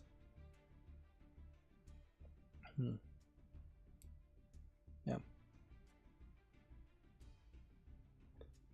It is ironic, though, certainly, that I'm just not feeling Fable at the moment, because I really do want some kind of Tolkien-esque fantasy game, and Fable is kind of that, but yeah, I guess I think maybe I want that, and maybe I don't really want that, because there really hasn't been a game that has caught my attention since basically Skyrim, and even then, I guess the biggest difference there is we didn't see anything epic in this. Like, fighting a cockatrice is not particularly epic. We needed to have seen in this demo a dragon or something like that. Which, yeah, if they had straight up just parodied the dragons of Skyrim and there was a big fight of a dragon in the last 2 minutes of the trailer, that would have gotten people really hyped and gotten people thinking in all kinds of different ways. But yeah, we didn't see anything like that. So yeah, they're promising British humor, moral dilemmas, and NPCs who remember your actions. Which, yeah, not sure that all gamers even really care that much of whether an NPC remembers their actions. It is fraught with disaster when you have that feature in games where people say the wrong thing or do the wrong thing on accident, and then there's just no way to undo it. Moving on, the Pokemon Studio Game Freak gives you a new look at its PS5 and Xbox and PC action RPG Beast of Reincarnation. We already watched a lot of footage of that. I don't feel the need to go any further. You can see Video Games Chronicles putting Pokemon in the name, which technically Game Freak is the studio has made almost all the Pokemon games. I'm not sure if they made like Pokemon Pinball or some of the side games, and I bet they have not made all of the mobile newer Pokemon games. But yeah, I think Game Freak is tired of making Pokemon games after doing it for probably over 30 years, and they probably don't really want to be that associated with Pokemon games. And they would love to have this be a huge success and somehow bring them away from being associated with Pokemon. And honestly, Nintendo and the Pokemon Company would be better if Game Freak wasn't in charge of making the Pokemon games too. Handing it to a different team could drastically improve it. I mean, just imagine what you could do if a Ubisoft team, for example, could make a Pokemon game. Their understanding of using the Unreal Engine, their experience in making modern quadruple AAA games would push them very far. That's not a really realistic example. More than likely what would happen is you would have some Square Enix team, or yeah, Square Enix would be about the only Japanese company I would think of off the top of my head making a Pokemon game. And even then, though, there's probably a high level of polish there that could be added. The teams that make like Final Fantasy games, for instance, if they were making a Pokemon game, would be able to use something like the Unreal Engine to make a Pokemon game run better and look better. Although they couldn't completely abandon the cartoony look of Pokemon, they could certainly slowly evolve it into something more realistic and just more polygons overall. Maybe not even that much more realistic. And then they also showed off Forza Horizon 6 first gameplay details revealed and a release date confirmed. This was the announcement that I was completely uninterested in. Release date of May 19th, early access May 15th. But yeah, it is just a racing game. So it will, like all new racing games of a certain budget, just look a little bit better and maybe play a little bit better. Which, in fairness, racing games have struggled to look as good as the developers want them to look, and that is pretty much all you can really improve, is the appearance and the controls. Yeah. When I was playing Mario Kart with the autistic member, I either had set up the handicap accidentally on it, or maybe it was just set up before I grabbed the controller, but there definitely were points where the control was just being taken away from me as I was playing Mario Kart, and I was being turned in a different direction than what I was trying to go to. And yeah, he is better at Mario Kart 8 than I am. Of course, that's not super surprising. I've only played it 2 or 3 times at the meetups. But yeah, I imagine he's very good at it. But again, the hosts really need to make sure somebody is actually playing with him. Otherwise, he was for a decent amount of time just sitting there playing the game by himself. And being surrounded by other people may be a little helpful, but it really isn't actually being part of the group when you're just sitting there playing the game by yourself. And that's why there just needs to be a lot more people at these meetups than there is. But also the hosts, again, could have sat down and played with them. And in that case, because he's barely verbal,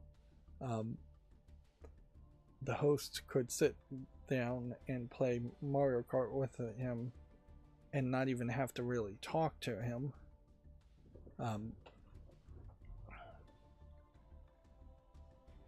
And still, I would hope he would appreciate it, and I think he probably would, even if he didn't show any outward signs of that.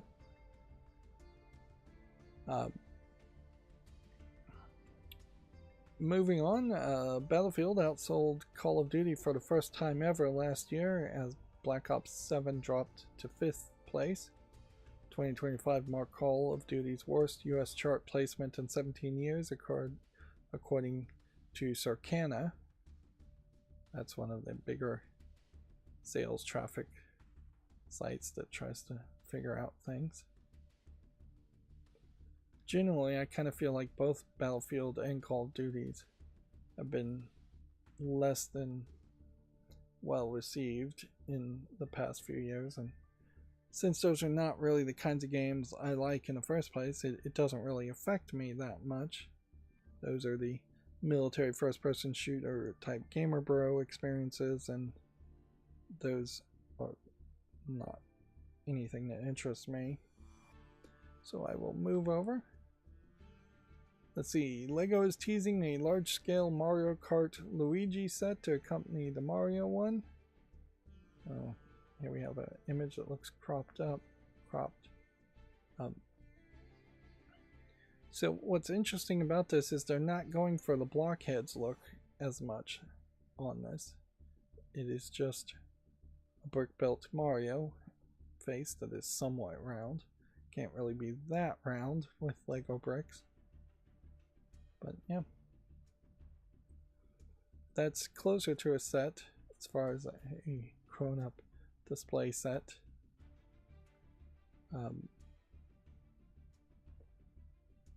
That I might want to get, but I'm still really in the thought that most of the Nintendo Lego sets have been disappointments, and the only ones I really want to get that I don't have right now is the Game Boy model for display, and then I already have the NES model for display.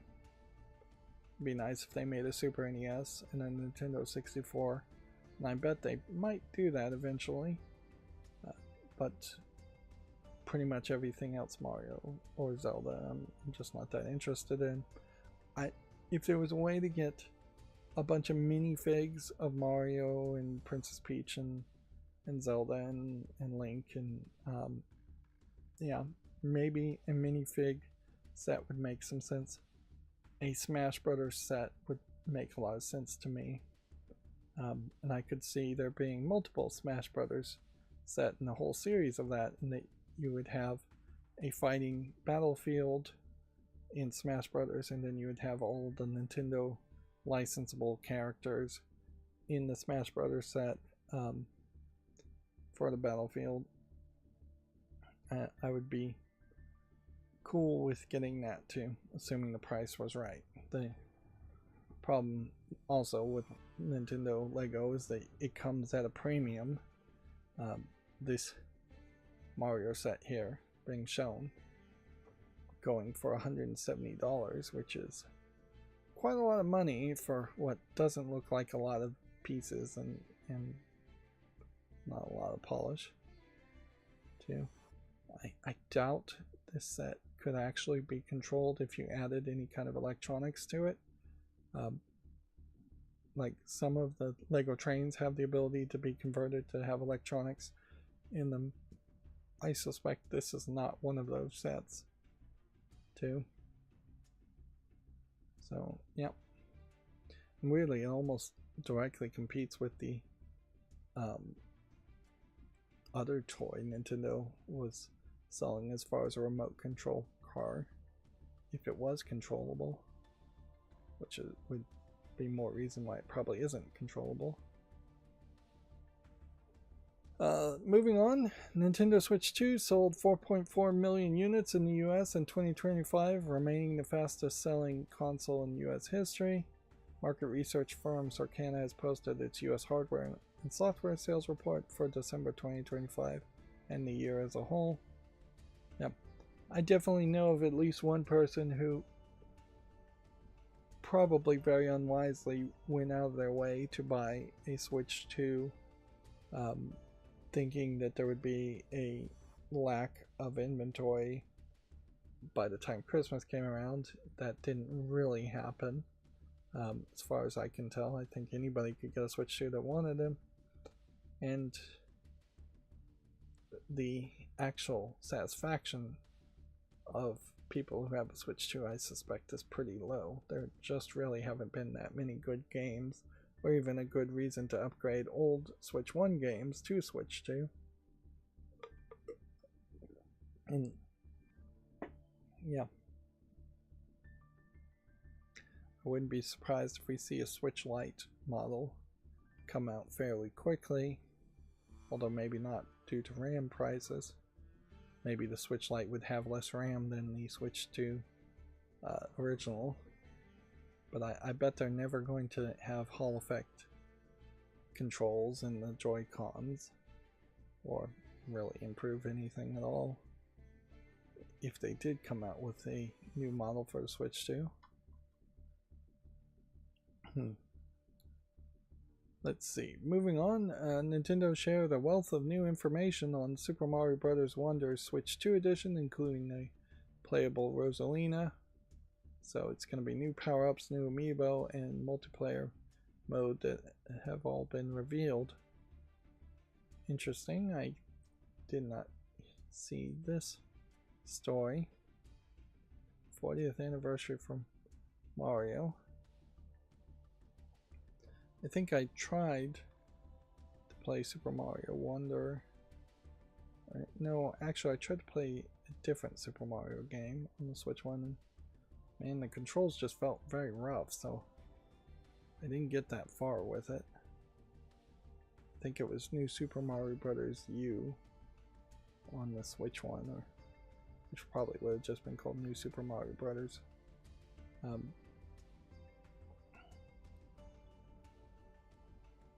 Yeah. Super Mario Bros. Wonder in particular has evolved what is 2D Mario into probably a pretty good place, but it is definitely never going to be able to feel 100% like Super Mario Bros. 1 is thought to feel like. The problem here is that people have nostalgia for the old Super Mario Bros. Games instead of like really having played those games. In many cases, there are people who have played those games and remember how brutally tough they are. I don't think I want to sit through this entire trailer, so to save some time, I'm gonna just stop it here. They're still pushing the amiibos, which, yeah, only Nintendo really could afford to still be making these kinds of plastic toys and selling them at a high price and actually get people to buy them, considering toy stores are mostly gone and kids probably aren't that interested in toys these days. So this was big news stock market wise. Ubisoft's shares dropped 33% following a major company reset announcement. The company's share price dropped 95% in total over the past 8 years. So yeah, although it is, I think in particular, maybe intentional that Ubisoft is hurting their own share prices so that they can buy them up and go independent and no longer be a public company. I guess not go independent, is go private is the right word there. But yeah, there was a company-wide restructure that we'll see its creative operations split into 5 separate divisions. Honestly, it might be smart for some kind of restructure to happen there, but these kinds of big moves definitely scare the trading markets. I wouldn't be surprised if actually it bounces up fairly quickly, though, as people buy the dip.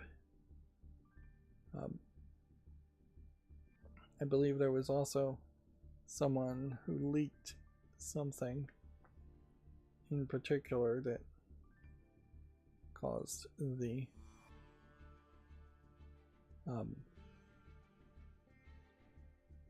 stock markets. There we go. As we scroll down, it also announced it was canceling 6 games, including the remake of Prince of Persia: Sands of Time, and delaying a further 7. And that in particular is what's going to really cause it to fail. Yeah. Although people really shouldn't have had any faith that the remake of Prince of Persia: Sands of Time was actually going anywhere anyways, Ubisoft has pretty much set them up as being notorious for not ever really finishing games. Beyond Good and Evil 2 is another example. But yeah, I really wouldn't have a lot of faith in Ubisoft making any new games in the future at all, and I think their spin-off company is probably going to be the one that makes anything that feels like a Ubisoft game. And my biggest hope is that a lot of people just leave Ubisoft and form a new company run by somebody better, and form new games that have a level of polish of some of the Ubisoft games. Let's see. We don't really need to talk about where to watch the presentation since the presentation has already happened. It is official, according to Video Games Chronicle, that Pokemon is coming to Universal Studios. A permanent Pokemon attraction will debut in Japan, followed by the US, which is interesting considering that other Pokemon amusement park is just opening.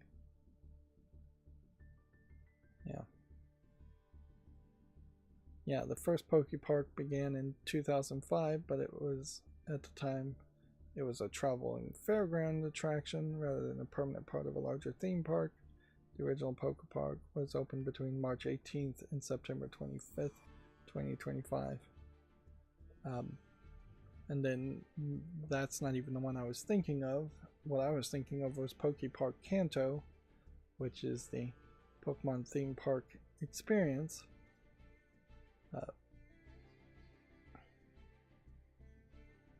So in Japan in particular, they're going to have dueling Pokemon events. Although maybe the Universal Studios Pokemon theme park will be more modern Pokemon, which wouldn't change too much. There might just be like more of a urban city environment and just more of a focus on like the latest evolutions of the latest Pokemon and less on like Pikachu and Bulbasaur and things like that. Although I imagine even then there's still going to be tons of Pikachu and the original Pokemon starters and Eevee, but they may very conveniently forget about 100 to 200 of the first, second, third generation Pokemon that people don't really care that much about. Yeah, they probably are going to follow down the path of the Pokemon anime, where they basically rebooted that and created new dual protagonists to move away from Ash Ketchum being the main character. That they are just trying to reinvent what Pokemon the anime is. And I haven't heard anybody say anything positive or negative about the new Pokemon anime, so probably isn't that enthralling one way or the other. Let's see. This is almost a rebuttal. The Pirates of the Caribbean artist or art director, no, it was the director, Gore Verbinski, claimed that Unreal Engine makes movies look like video games, while now the Epic Games Video FX head is rebutting this, publicly saying that the Pirates of the Caribbean artist would have loved using Unreal Engine, and I should know I was one of them, which is the quote there. But I mean, obviously you're kind of biased.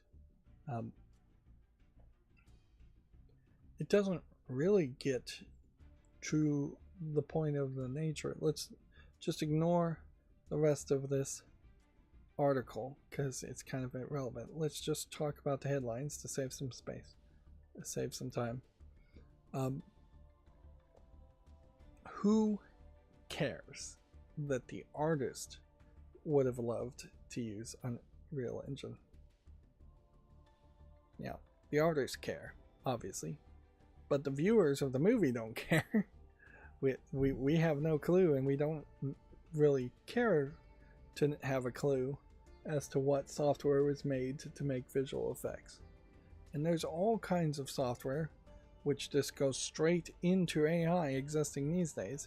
It will make things easier on the creators, but will spit out a product that is lesser in some way, lesser quality, lesser polish, lesser humanity in it. It has never been the case that video effects in a movie was easy. Not in the days of Star Wars when people were painting backgrounds and like hand modeling puppets and creatures. All of that took a ton of time and a ton of work. And nowadays there probably are easier AI ways of doing something similar to the effects in Star Wars 1, but it wouldn't look as good and it wouldn't be the artist intent. So a director's perhaps one job is to have that artistic intent and the control of how they want things to look and what they want, how they want things done. So I have to really side with Gore Verbinski in that I do think Unreal Engine probably is making a lot of movies these days look too much like video games, which are not as realistic as other forms of CGI or video effects and practical effects. Which, yeah, I could pretty much guarantee it that if you were to try to use Unreal Engine to recreate scenes from Pirates of the Caribbean, they would not stand up. And that's really where this Epic Games video effects person could have made an argument, as if he actively went and did recreate a scene in Unreal Engine. But we've seen that kind of recreation before. There's been video games based on movies, and they have not looked as good. And maybe it's been a few years since we've had a video game based on movies, but it is very noticeable that the best games based on movies are usually Lego games that try to look completely cartoony and look completely different. But yeah, I'm gonna side with Gore Verbinski here. I do think Unreal Engine is not polished and focused enough to be used in movies, and I would like to see it go back to mostly practical effects. It also leads into what really this video effects head is promoting, which is just over optimizing and being lazy amongst the artist, which then leads to laziness in potentially the entire production. You know, you have to fight against laziness when being creative. And AI again gets mentioned here, and that the temptation is going to just get bigger and bigger to be lazy while creating things, but the outcome, the final product, is going to suffer. As a big problem also with anime is that the temptation is just getting higher and higher to use AI or use at least CGI to animate things, and every single instance so far in anime in which they've added CGI, the product has looked worse, and it hasn't benefited the final presentation. Moving on, the veteran Nintendo producer Kensuke Tanabe, known for Metroid and Paper Mario, has reportedly confirmed his retirement. He has reportedly confirmed that Metroid Prime 4 will be his last Nintendo title after working there 40 years. I assume he probably did confirm this to somebody in Japanese, and there's a translation issue there going on, and instead of them just saying he retired. Which, in fairness, I definitely wouldn't want to be around when they start to think about making Metroid Prime 5 if I'd been at a job for 40 years. And Paper Mario as a series will probably be a while before another Paper Mario would be greenlit.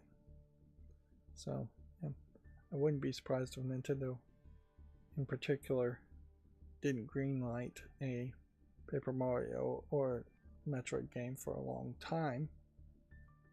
That being said, Nintendo of Japan does have a new president, so this may just be part of the general process of getting rid of the old people and replacing them with newer, younger people. A big part of that also is seniority, in that if this guy has been at Nintendo for 40 years, the new president of Japan, Nintendo of Japan, hasn't been around for as long and probably isn't as old. And Japanese culture really has a awkwardness when somebody older than you is working under you, or somebody more senior than you is working under you. That is just not how the Japanese brains are trained to work. They're always taught in school to defer to the older people, the more senior people who have been around longer. They have that whole senpai, kohai, I think is the other word, relationship. So yeah, what would be more exciting about this story is if it evolved and he retired from Nintendo and then he went and formed his own video game company because he thought, and if he came out, it would be even more interesting if he came out and said that he thought he should have been the new president of Japan, which I imagine there were several people that were in Nintendo of Japan that felt like they had a chance of being the new president and maybe got passed over, or that they were supposed to get a promotion and they didn't get a promotion to some other position.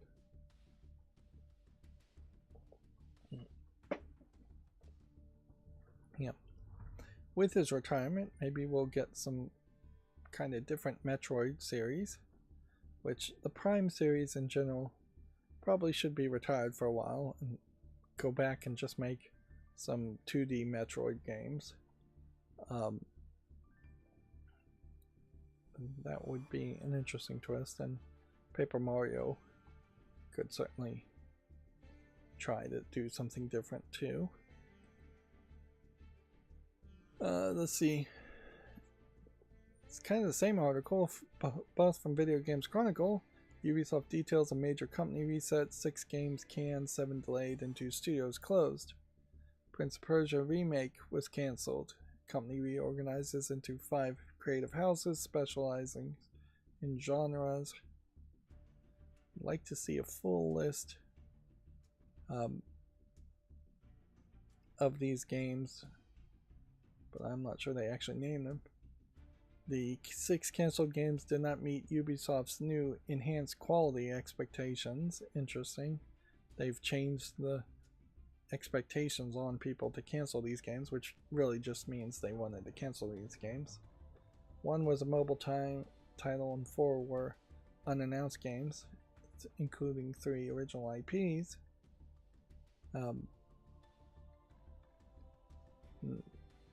Canceling 6 and then delaying 7.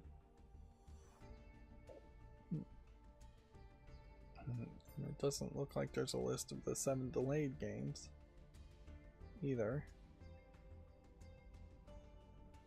This is a lot of changes, certainly, to make for a company that's basically shuttering itself.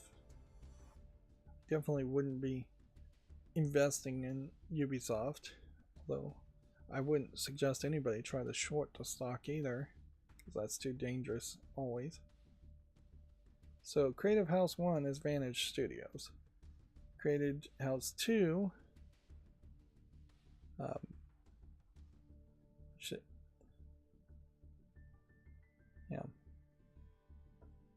Vantage Studios is the subsidiary part owned by Tencent, opened last year, which oversees Rainbow Six, Assassin's Creed, and Far Cry. Okay. Creative House 2 is competitive and co-op shooter experiences following The Division, Ghost Recon, and Splinter Cell, which none of those are doing great. Creative House 3 will operate a roster of select sharp live experiences such as For Honor, The Crew, Rydo, Republic, Brawlhalla, and Skull and Bones, which those seem fairly similar.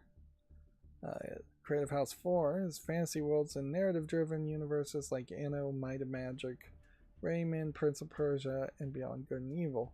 Although they just canceled Prince of Persia and they're unlikely to ever actually make a new Beyond Good and Evil. Not sure they're even going to make a Rayman.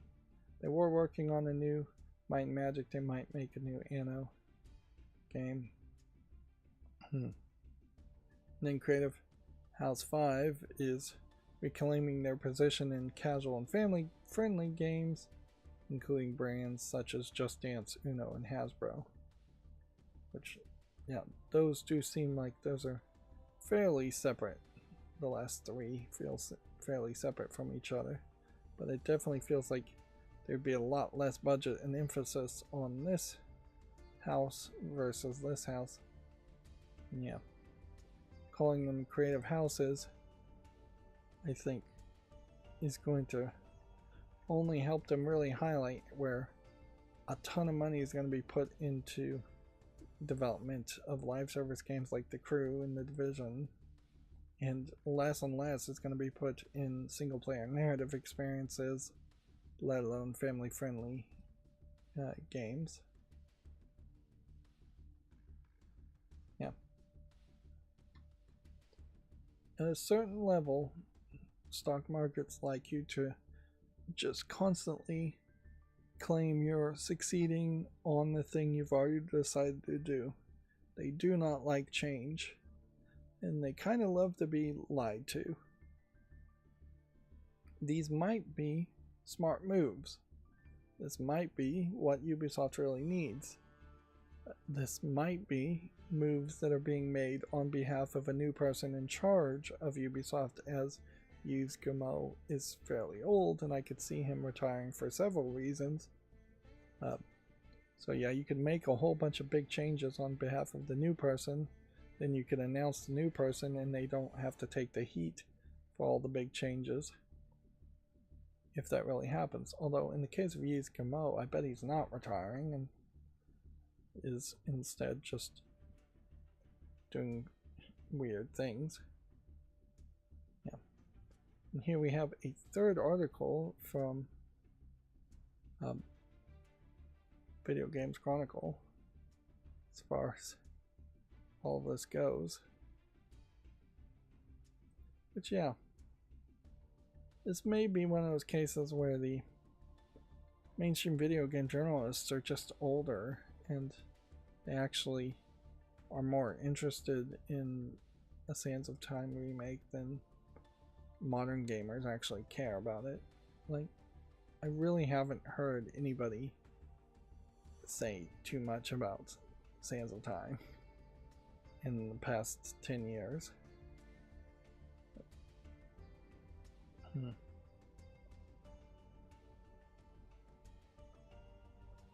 So yeah, as we look at this trailer when it was first announced, you can see how this game visually doesn't really look like a new game, and we've only had little trickles of information.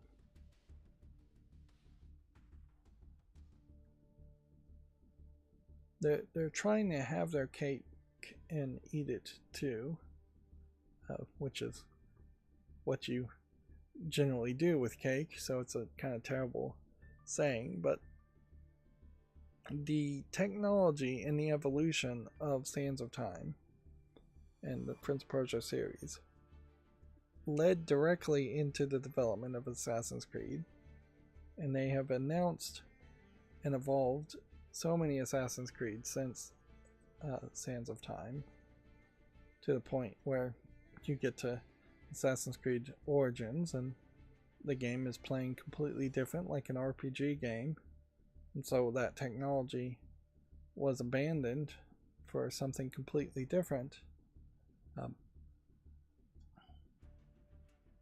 So it would have been around the time of Origins coming out that Sands of Time needed to come out, and it's just not happening.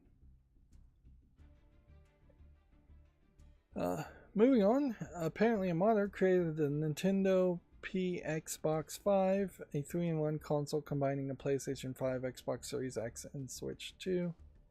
It will put an end to the console war, she jokes.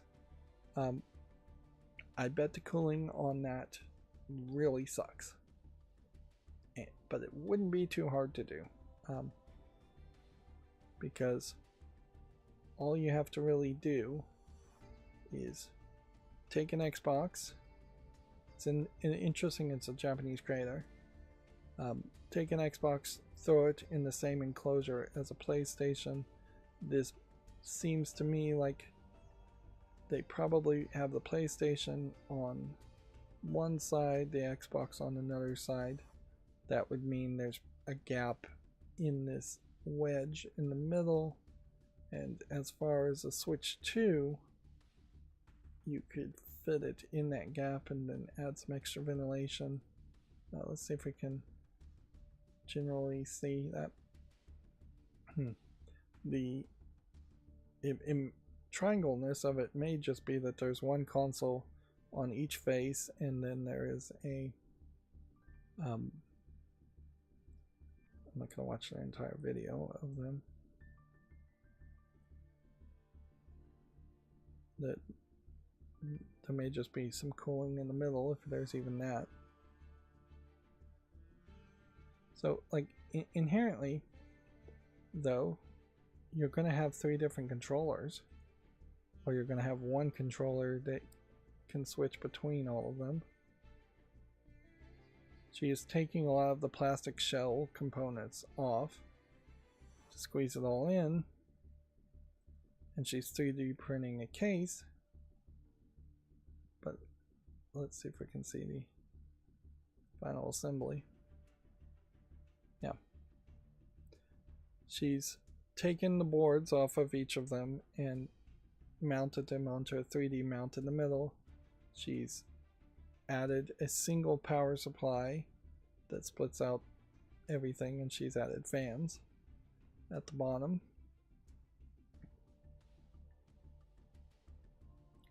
This is a case mod, basically, of 3 consoles into one. It's not really doing anything too complicated programming wise, although it does seem like she's adding an Arduino controller, probably for power supplies, and LED strip on the front. But that is kind of it. I ordered some headband LEDs, and that got me interested into seeing if you could get infrared LED strips for a headband LED, and so I might do a mod as a side project like that. Now, why would you want an infrared LEDs in a headband light? Well, it's for paranoia reasons, which, like, the whole flock camera system, if you've been following that story, is just massively swooping up video information and tracking people in the United States. Oh, so she took apart the dock of the Nintendo. She didn't take apart the Nintendo Switch itself. Interesting. It's a better design concept. And I imagine there's an HDMI switcher in there. And yeah, that's how you would switch from one game to another. It's just an HDMI switcher with a button on top. It looks pretty, and it's a great example of where the Japanese audience would be happier with these consoles taking up less space. Although, if you took the total cubic centimeters of all three of those things, it's probably not taking up any much less space than all three of those consoles would take.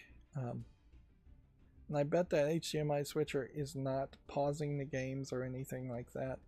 And if you have to press the button to switch it instead of it getting it from a controller to switch it, that's pretty inconvenient.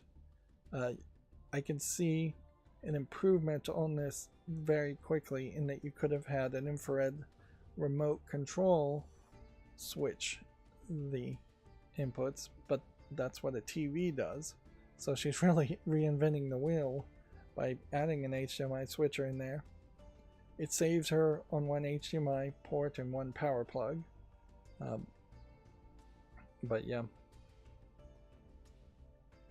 And this is a problem with a lot of the maker videos in particular, is that a lot of times people are just doing things because they can, not because it makes logical sense. But yeah.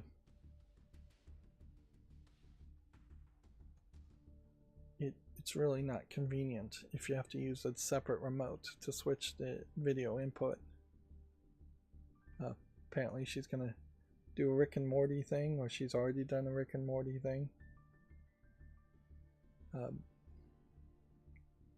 Yes, if she's speaking in English, which I'm not sure she is, I might subscribe to her channel. I don't know her, which is pretty easy to be a case on YouTube, is to not know a whole bunch of pretty famous channels.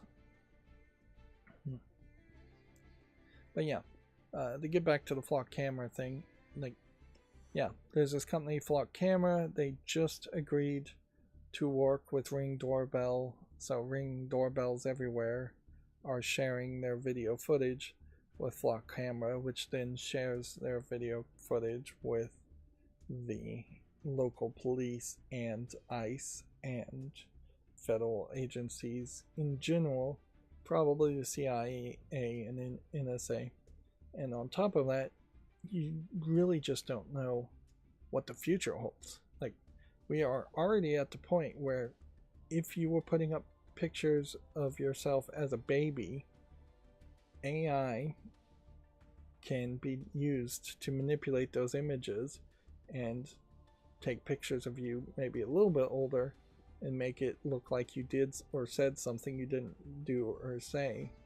And that's with just the technology we know. Who knows what the NSA, CIA have as far as deep faking images.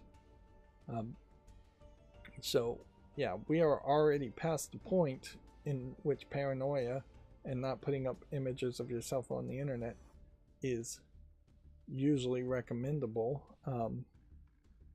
And I even things like fingerprinting your kids in case they get kidnapped was always a scam, because if you voluntarily fingerprint your kids and give those fingerprints to the police, they totally were putting that in a database, and more people were getting caught and arrested from that than they were getting rescued from being kidnappings, because kidnappings just don't happen that often, and usually when somebody is kidnapped, it's by a family member anyways, and you know who kidnapped them. You just don't know where they are.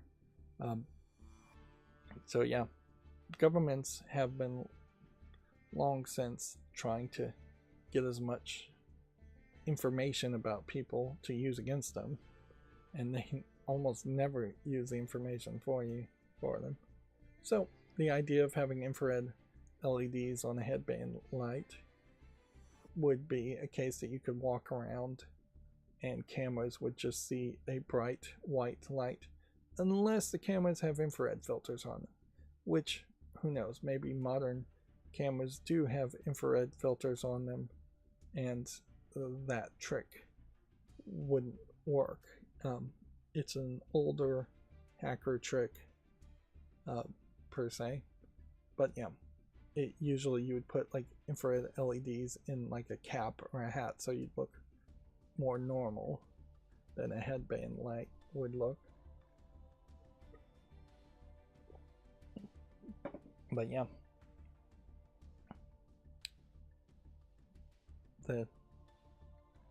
there is certainly reason to be paranoid, and most people aren't paranoid about it and think it's silly to be paranoid right up until the time that somebody different is in charge of the government, and then they're doing something different. Yeah.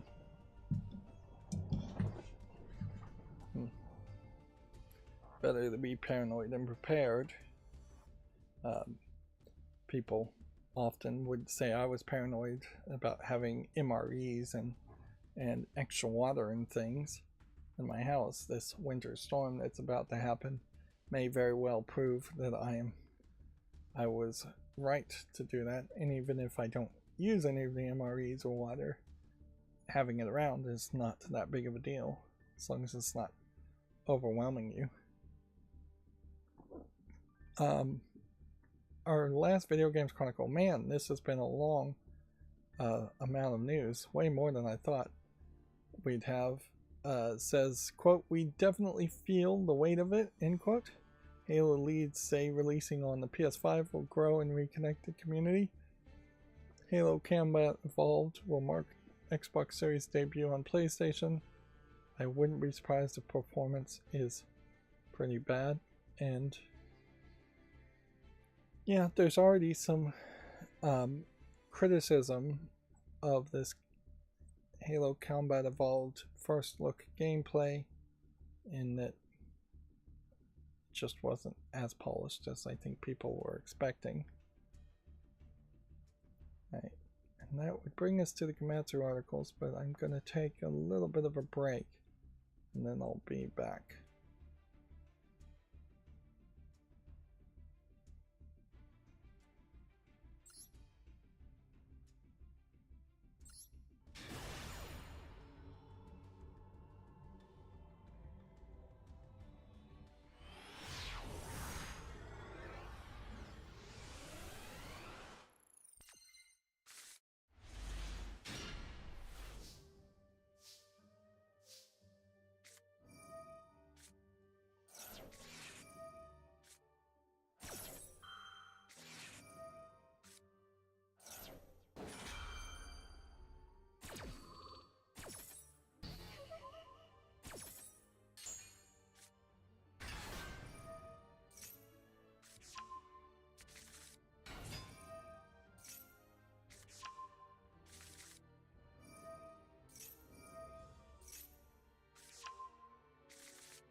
Okay, I'm back. Not much of a break there. I looked at the clock and saw it was already late, so I didn't want to stretch that out too much. Let's go through the Gematsu articles and hopefully we can get through this a little bit quicker. Every Siege Untold Ages has been delayed to March 26. I don't even recognize this game. I'm not going to bother to watch the trailer on something that's just been delayed. Yeah, apparently it is one I have not seen before. Otherwise it would be on the fall list. Norse Oath of Blood has been delayed to February 17th for PC, this spring for PS5 and Xbox Series. This is possibly around the elements of the announcements that were made at the Direct, but I more than likely would suspect it's just that these games are all just getting delayed because nobody's really got a reason to release in the first quarter or even the second quarter of 2026. Crusoe Theater of Idols launches February 10th. It's a first-person horror action-adventure game being dated. Yep. I do want to watch this trailer because I like horror games, and this is, again, kind of a great example of where the people that I've talked to at the meetup so far probably, I don't think any of them would have any interest in this game. Yeah. But yeah, if you're trying to cover all the games out there, which is a big if, you're probably going to need a group of people with differing tastes to decide to cover these different types of genres. There's a lot of puppets creatures here. It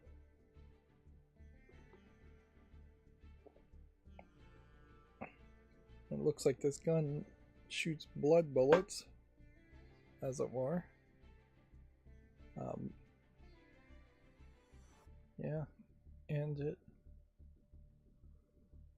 feels maybe a little bit like BioShock, although it doesn't have that shock element of the Shock games where you're doing magic with the other hand, from the looks of it.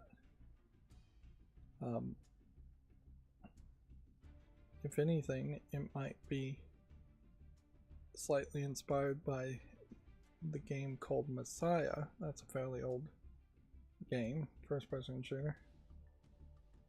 Or it may just have several inspirations because it does seem fairly different.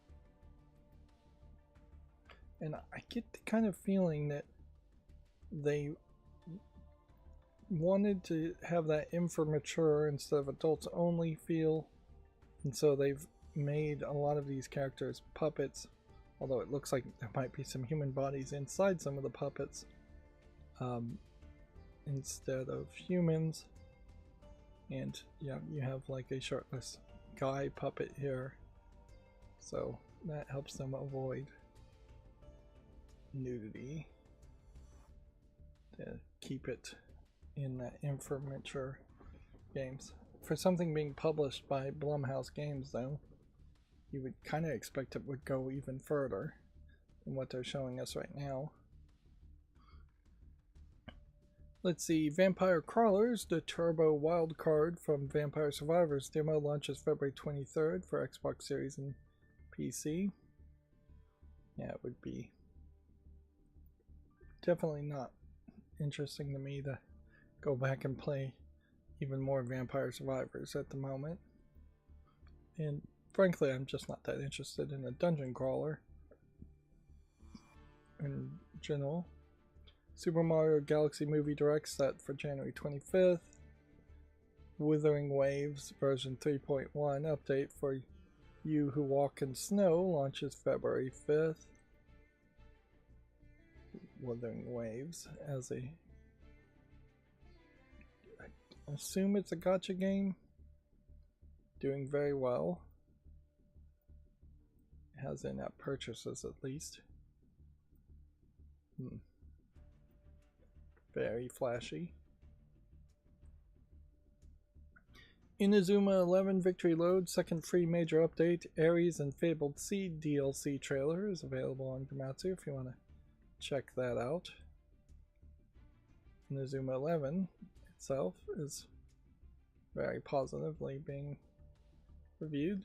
Neo 3 gameplay showcase video is available on Gematsu if you want to check that out. Neo 3 is not out yet. Not on Steam at least.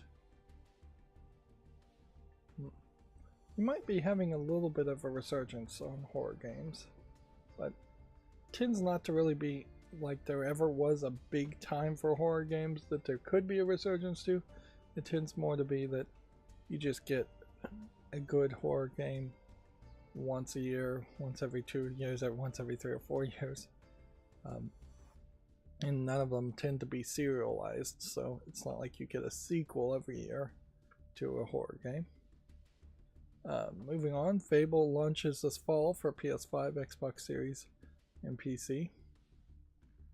I wouldn't be surprised if it's a completely different engine that's making Fable games, you know, or even if it is the same engine, it's still a completely different amount of code for Fable versus the remake of Halo. So performance of one Halo, one game like Halo won't really give any indication that Fable will perform better or worse on PlayStation. And then Kiln was announced. Yeah, not really too much to say there. It just feels like a weird game. I will keep an eye on it certainly and see if people are playing it, particularly after like 6 weeks. If people are still going to be playing it at that point, that would be interesting. This almost implies that there's might be some evolution of your kiln, of your pottery, and that it starts off small and then maybe gets bigger, stronger, more glazed. But yeah, I also wouldn't be surprised if this isn't just something special and this isn't actually a playable character sitting inside of this pottery, which that would be very hard to create. It could be done, but you're going to be handcrafting a lot of stuff and not spinning on a pottery wheel to make hands and extra hands on the edge. Moving on, Beast of Reincarnation launches this summer. But yeah, going through the news for Gematsu is not going to be too hard, I suppose, because a lot of this is just the same news. Forza Horizon 6 launches May 19th for Xbox Series and PC, later in 2026 for PS5. So it is going to be the latest game of the 3 games we've seen so far coming to PlayStation. And then Frosthaven Early Access Legacy of Algox update is now available.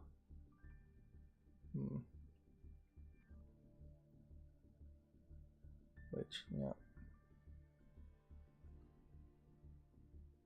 Check that out, I guess, if you're interested. It's rated mostly positive here.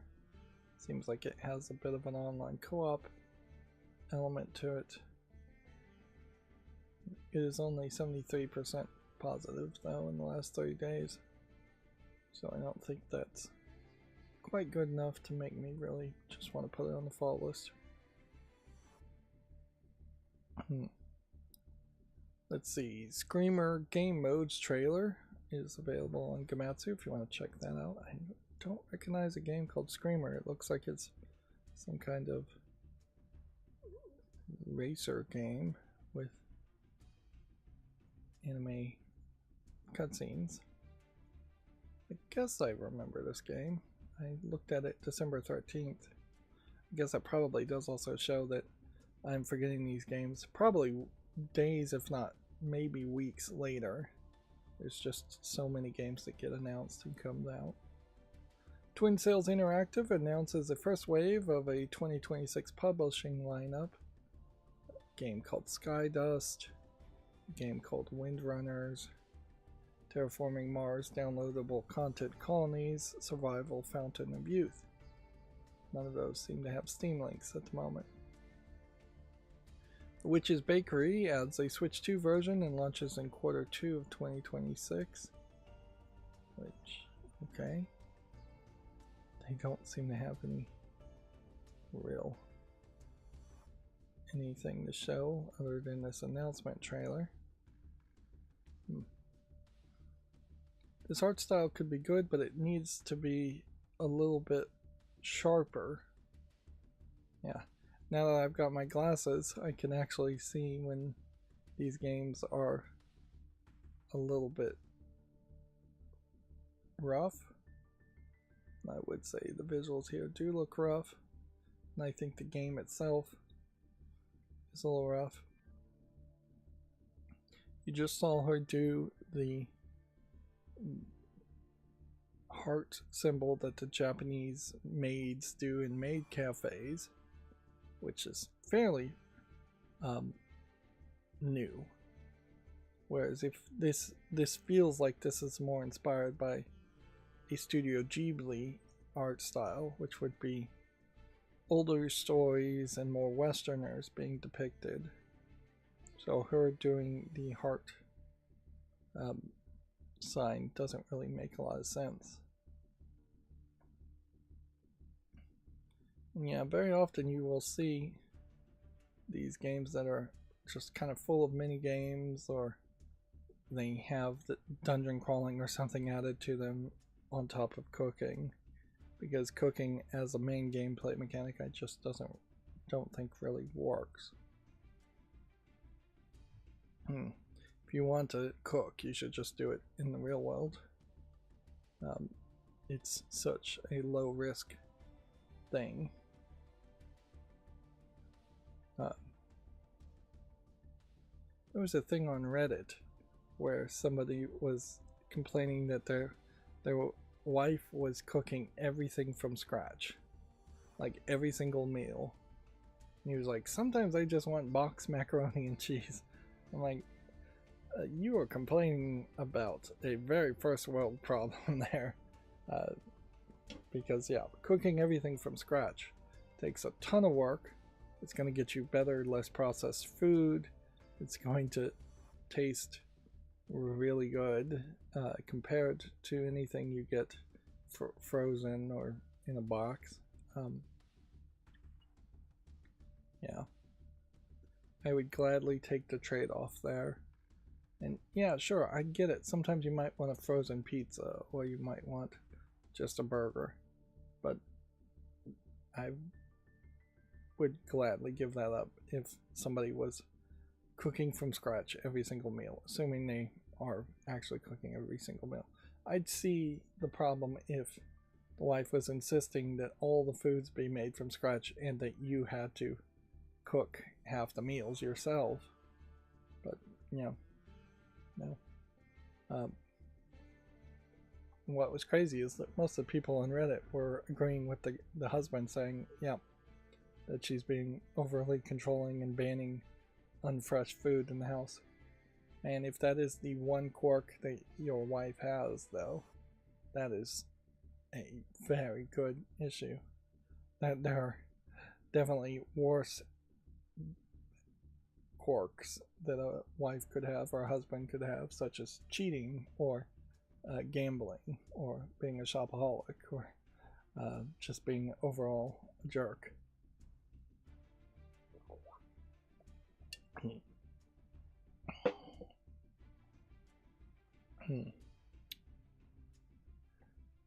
Yeah, for the most part, I would say I grew up with a lot of fresh cooked meals.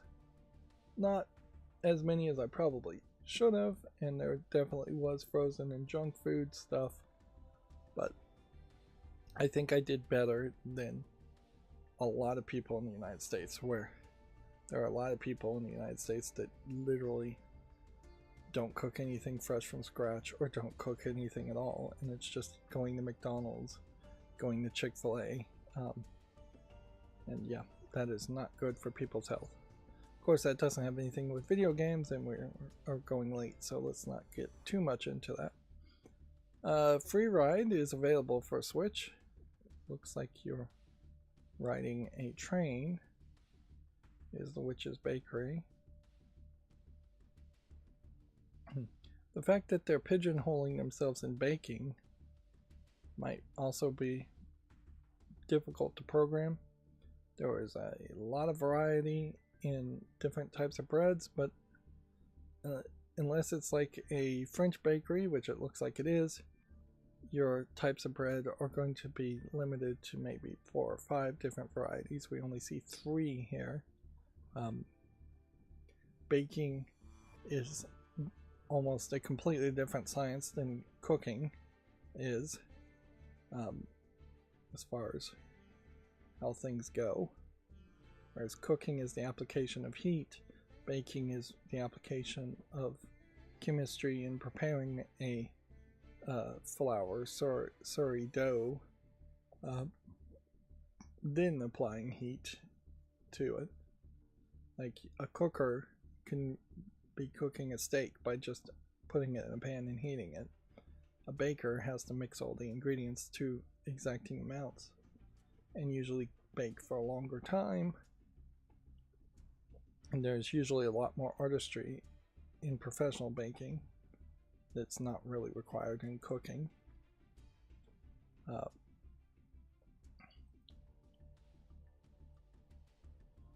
yeah, unless you're going to make people memorize exact recipes of doughs and breads, I don't know if there's much of a game here. Yeah, the actual screenshots you see of the game is just like, give me 2 croissants, give me, looks like that might be a real lard, give me 2 croissants. Yeah, not a lot of variety it looks like. Here's Free Ride, which is rated very positively from May 1st. It's already on my wish list, and definitely has a different art style to it. Kind of weird looking. Apparently people are liking it. Let's see, R-Type Dimension 3 second trailer and screenshots are available on Gematsu if you want to check that out.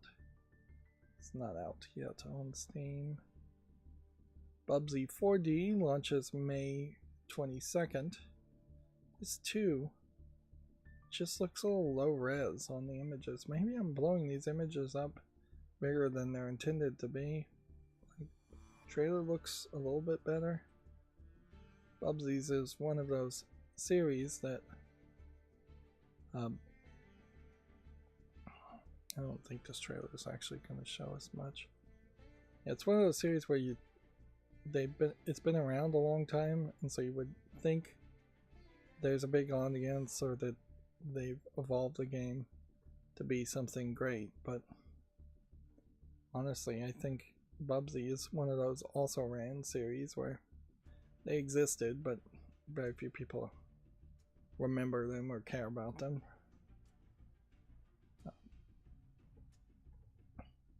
And I think Bubsy 4D in particular is probably trying to do something more like a Conker's Bad Fur Day, where they're making the main character a rude dude with attitude. And I'm not sure that this isn't a lot like Mario 64 too, in that they're going into a 3D environment instead of what may have been 2D side-scrolling games in the past. Put it on the follow list and keep an eye on it. Space Warlord Baby Trading Simulator launches January 29th for PC and in Q1 for 2026 for the Xbox Series. I thought this game was already out. I wonder if there was a similar game to it. It'd be weird if there was 2 games, as weird as this is, but maybe I saw a demo announcement or something on this. But yeah, according to the checkbox, I've never seen this game before, but I could swear I'd seen this game somewhere. Maybe I saw it on a YouTube video. Moving on, new Super Lucky's Tale is coming to PS5 on March 26, reborn in 4K resolution at 120 frames per second.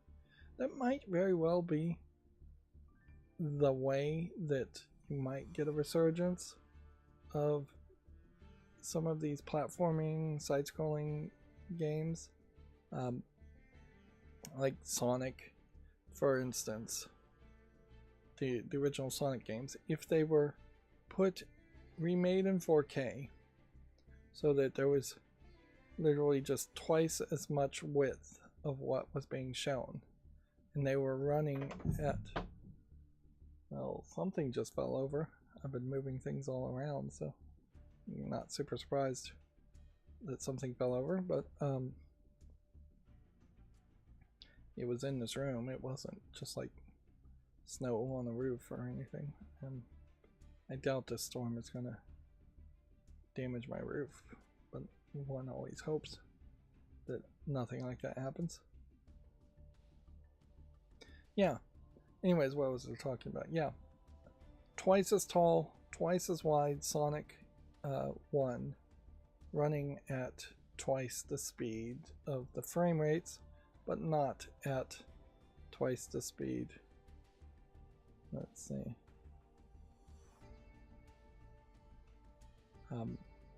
Not twice the speed of actual movement, because if he was moving at twice the speed and the screen was twice as big, then it wouldn't really do anything. Yeah, this Super Lucky Tale, new Super Lucky's Tale, is overwhelmingly positive on Steam. I don't know if you're going to get any remaster for the PC version, though. There wouldn't be too many Sonic games, though, or Sonic-like games, though, that you could remake in 4K and tell people you really need to play this in 4K to get the full experience. So you need to really play it at 144 frames per second or 144 hertz to get the full experience. And I don't have any faith in Sega being able to actually make a Sonic game that would run like that well. Let's see, moving on, new Super Mario Bros. Wonder, Nintendo Switch 2 Edition, and Meetup in Bell Bell Park launches March 26. Yep.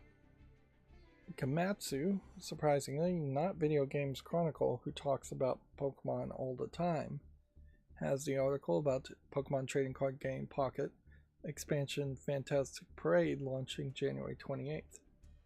Which, yeah, it's just a few days away. I don't have all the cards from the latest expansion, but I imagine I will get them eventually.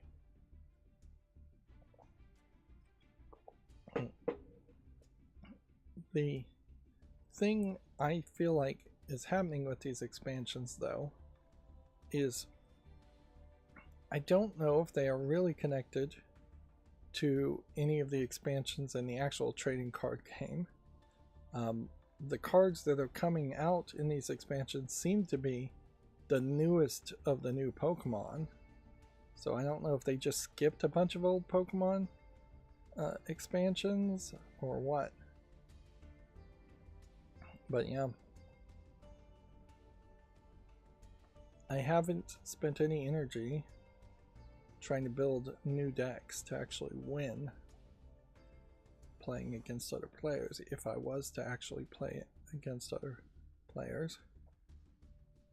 Yeah, a lot of these cards being shown off are cards that already exist in some form factor. They have different art and they might have different abilities, but a lot of times they don't have different abilities. Pokemon trading card game in particular, I think, is really bad about just reprinting the same cards over and over again. Of course, nowhere as bad as Magic the Gathering, but Magic the Gathering usually changes the reprints with different art and different names, or Pokemon gives you different art but has the exact same name.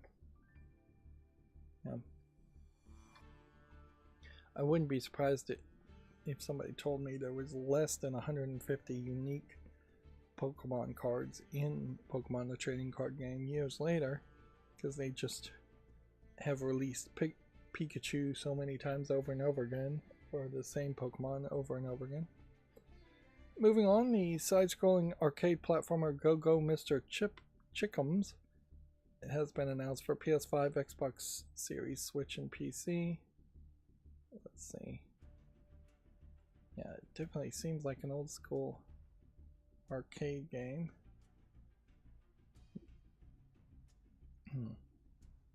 But I don't know if this is really based on an actual game that existed, or if this is just a case that somebody wanted to make something that felt like an old arcade game. It seems like it's kind of a collection of different arcade games. Things being inspired by different arcade games of the yesteryear. Moving on, Greedfall: The Dying World launches March 12th. It's a RPG where every choice shapes your fate. Interesting, you have very different looking people here. Is this one we have seen before? I think we maybe have, but maybe not. Like, it's not on the follow list, and it doesn't have a checkbox, and if you look at the reviews, it is mixed reviewed. Which, yeah, it has to be said that when you sell yourself as every decision you make changes your fate, you're setting yourself up for a very difficult task. And so, yeah, it doesn't seem like people are satisfied by what came out here. Might be fairly informative if I had more time to read the reviews. Let's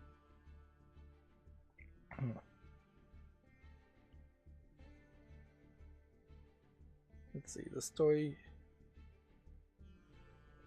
Let's skip that one, that was too long of a negative review. In its current state, it's sadly a no for me. Encountered some game-breaking bugs, such as stuck in combat outside of combat, and can't fight while in combat. Also, doesn't help that I prefer to play as a healer, and the game seems to rely on PC being tanky warrior type. The player character is what they mean there, when arriving in the Dying World. I think it has potential and will patiently wait around for a full version, assuming it rolls out eventually.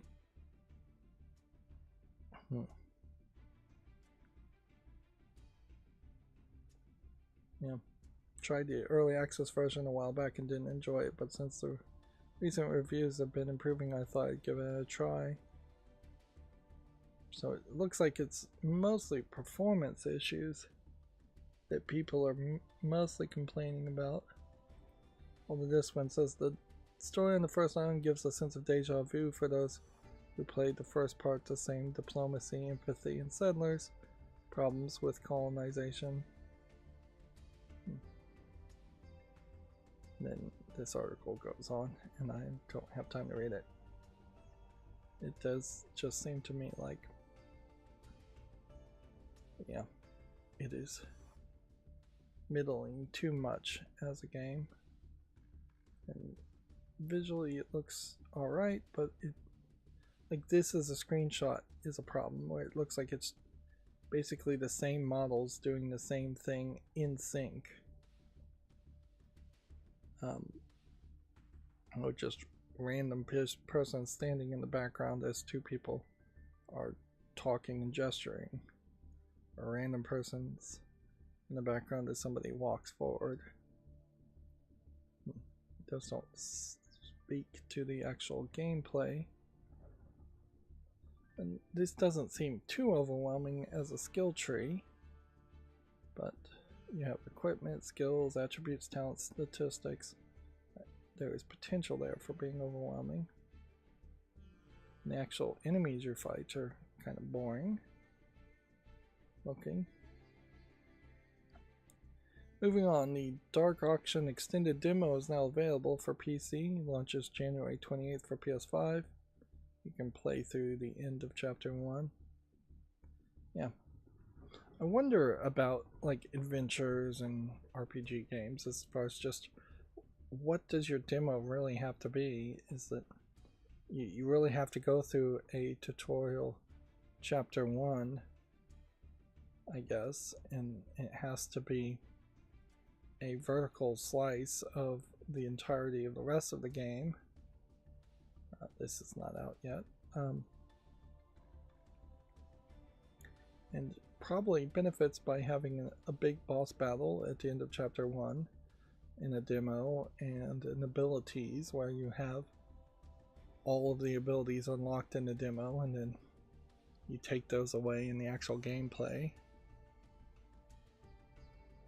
Let's see. The Famitsu sales updated from the 12th to the 18th. Let's see. These charts look worse. This is something I still need to adjust, is when the font size for this needs to be squeezed down. Every time we see the sales numbers though, it's still the same old story. Nintendo is outselling everything by far, and yet Nintendo is not selling well enough in total.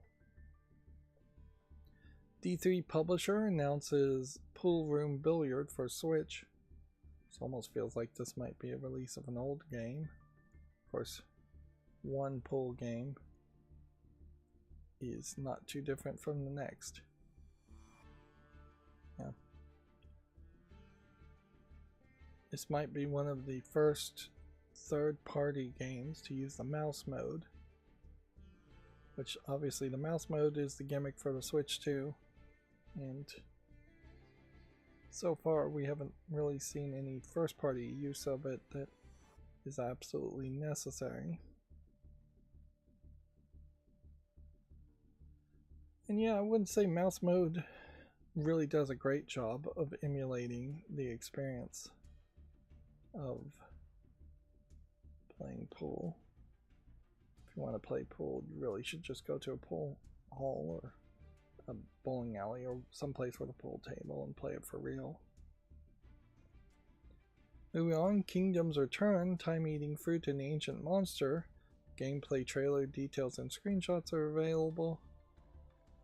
This looks like one of those old school JRPGs, although it might have a slightly different chibi art style to it.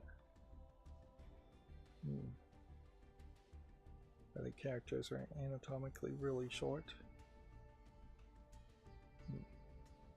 Never seen a Western game really describe their characters as being chibi, but yeah, there's definitely some of that. I guess I'll put this on the follow list. Move on. Arknight's Infield is now available.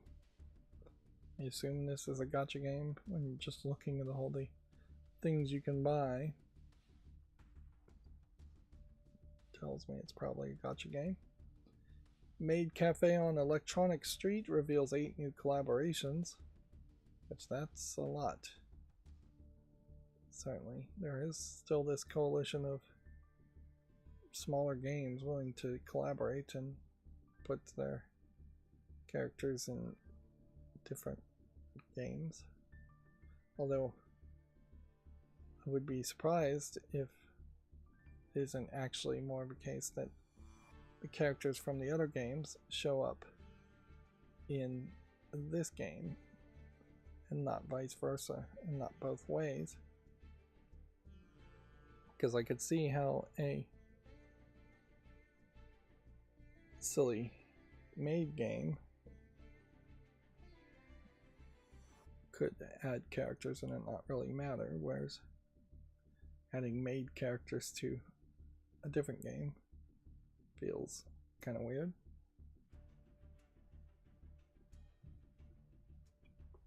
If anything, it almost feels like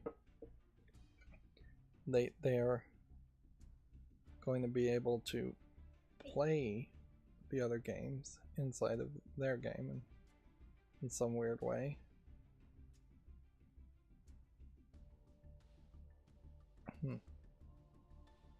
No, you're not going to really be able to play the games. What's happening is, I guess you are going to be able to play something like those games.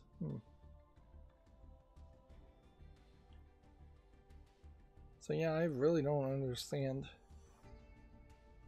how these collabs are going to play out.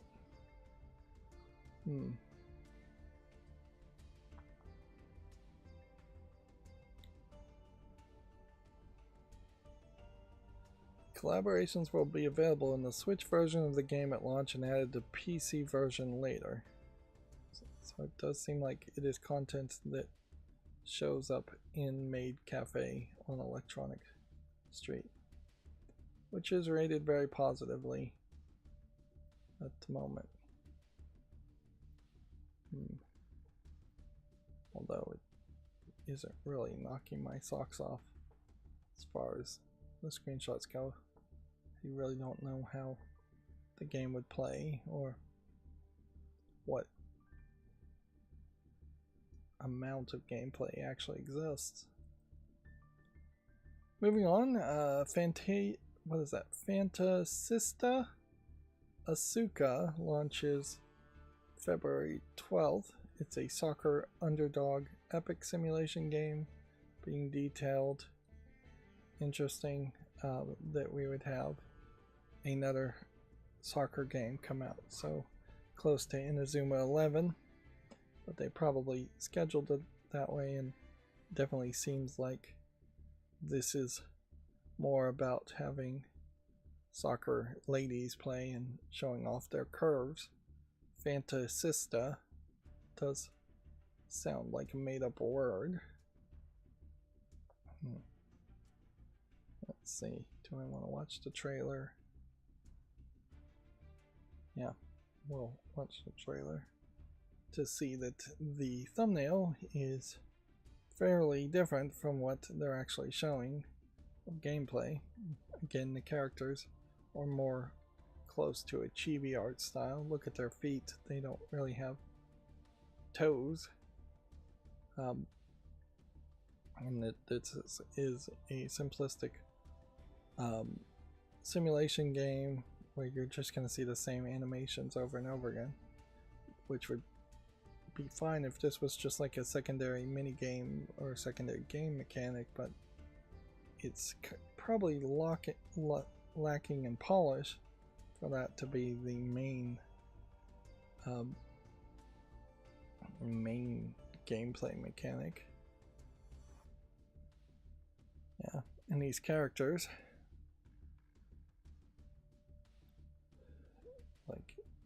look completely different from what you're going to get in what probably is a lot of visual novel style conversations.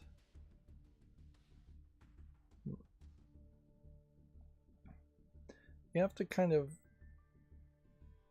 applaud a game like this though for living within its own means, adding the good animation where it can, and then focusing as much on the actual gameplay. Because yeah, I could certainly see a different version of this game where they got way too overambitious, and even the simulation gameplay, which probably won't even be much, would suffer from that. Moving on, Mario Kart World version 1.5.0 update is now available. It adds team races to the Knockout Tour when playing in a room during online and wireless play. I doubt Mario Kart World is ever going to add any new tracks or anything like that. So if it keeps updating at this rate, I don't think a 2.0 would probably be too much different. Whatever they're adding, though, is not bringing people back to the table to actually want to play that game, as far as I can tell. It does feel like it is just a little boring, and you probably are better off sticking to Mario Kart 8 if you want proper Mario Kart experiences. Street Fighter 6 DLC character Alex launches March 17th. I will leave it at that. Fighting Force Collection launches January 23rd. It's 2 PlayStation classics. I don't recognize a series called Fighting Force, but yeah, it was originally released in 1997 as a beat-em-up game, and 2 female characters, 2 male characters, and that's all I can really skim from this. I'll be interested to see more information about that later, screenshots and such, to see if maybe I had seen it in the past. Let's see. Ubisoft canceled Prince of Persia: The Sands of Time remake and more as part of a company-wide reset. I think we've probably talked about this as much as there really is to say without getting deep into the weeds. This is perhaps one of the longest articles ever by Gamatsu, as far as there's just a ton of stuff being changed. But that's all you really can probably need to know, is that a ton of stuff is being changed, and it will be a long time before we get a game out that will have been affected by this change. So it'll be a long time before a critic like me could say, well, was this change for the better or worse? And I'll never really know. Moving on, Bubblegum Galaxy launches March 12th for PS4 and 5, Xbox Series, Switch, and PC. This is some kind of territory game and 3D game. Wow, that is 2 very different looking styles of screenshots happening there. I'll put it on the follow list and keep an eye on it. Let's see, 1348X Vato launches March 12th for PS5 and PC, with the Xbox Series version being cancelled. It's a 14th century Italian action and adventure game, which is an oddly specific description of game. At the same time, we'll just look at the Steam page.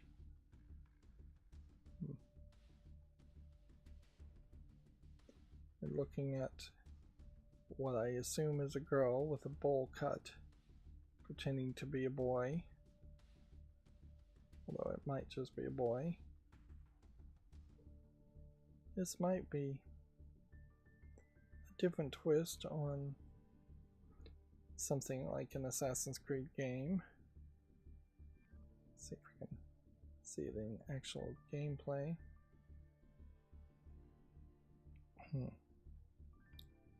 Or maybe less of an Assassin's Creed game and a twist on a medieval knight type game.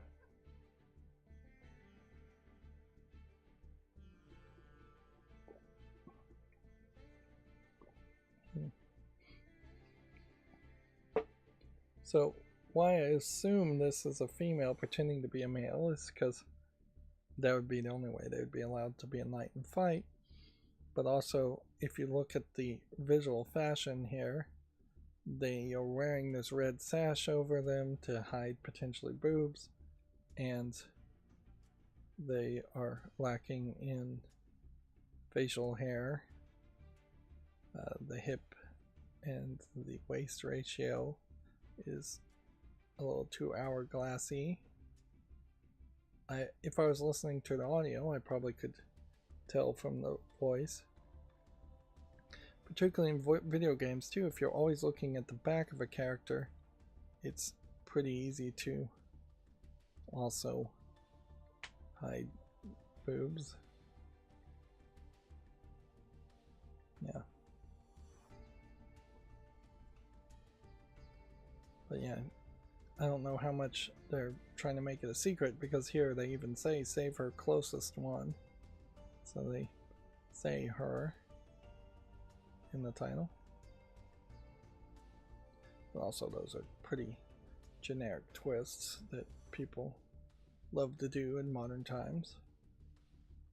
Moving on, Snoopy and the Great Mystery Club is coming to Switch 2 on March 17th. Nancy Drew just went into the public domain a few, I think, weeks ago. And here we can see this is very positive. It is that new Snoopy animation style, but I'm glad they're doing anything new with Snoopy. Although I'm not sure Snoopy and friends are even particularly that interesting of characters. They are recognizable, iconic characters, so you could start from that point and then put whole new personalities in all of the characters, and most people wouldn't care or even recognize it happening.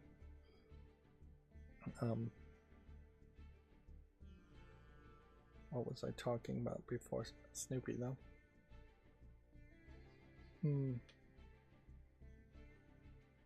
This is funny.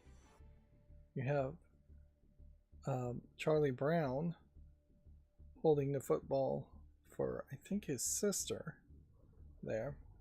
Whereas the joke in the comic is that one of the other girl characters would hold the football for Charlie Brown to kick, and then they would pull it away from Charlie Brown, and then he would fall over.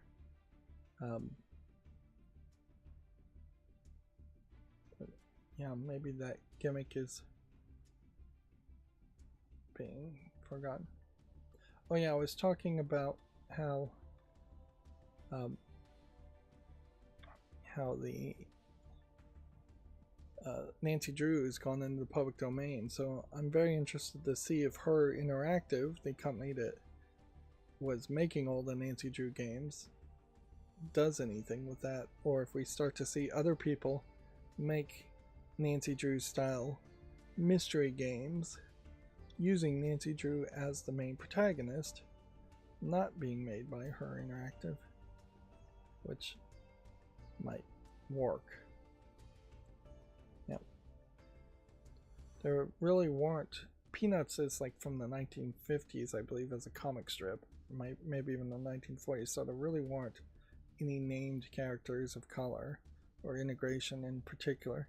Although some people I have heard have joked that Pigpen, a dirty character covered in dirt, was actually a person of color.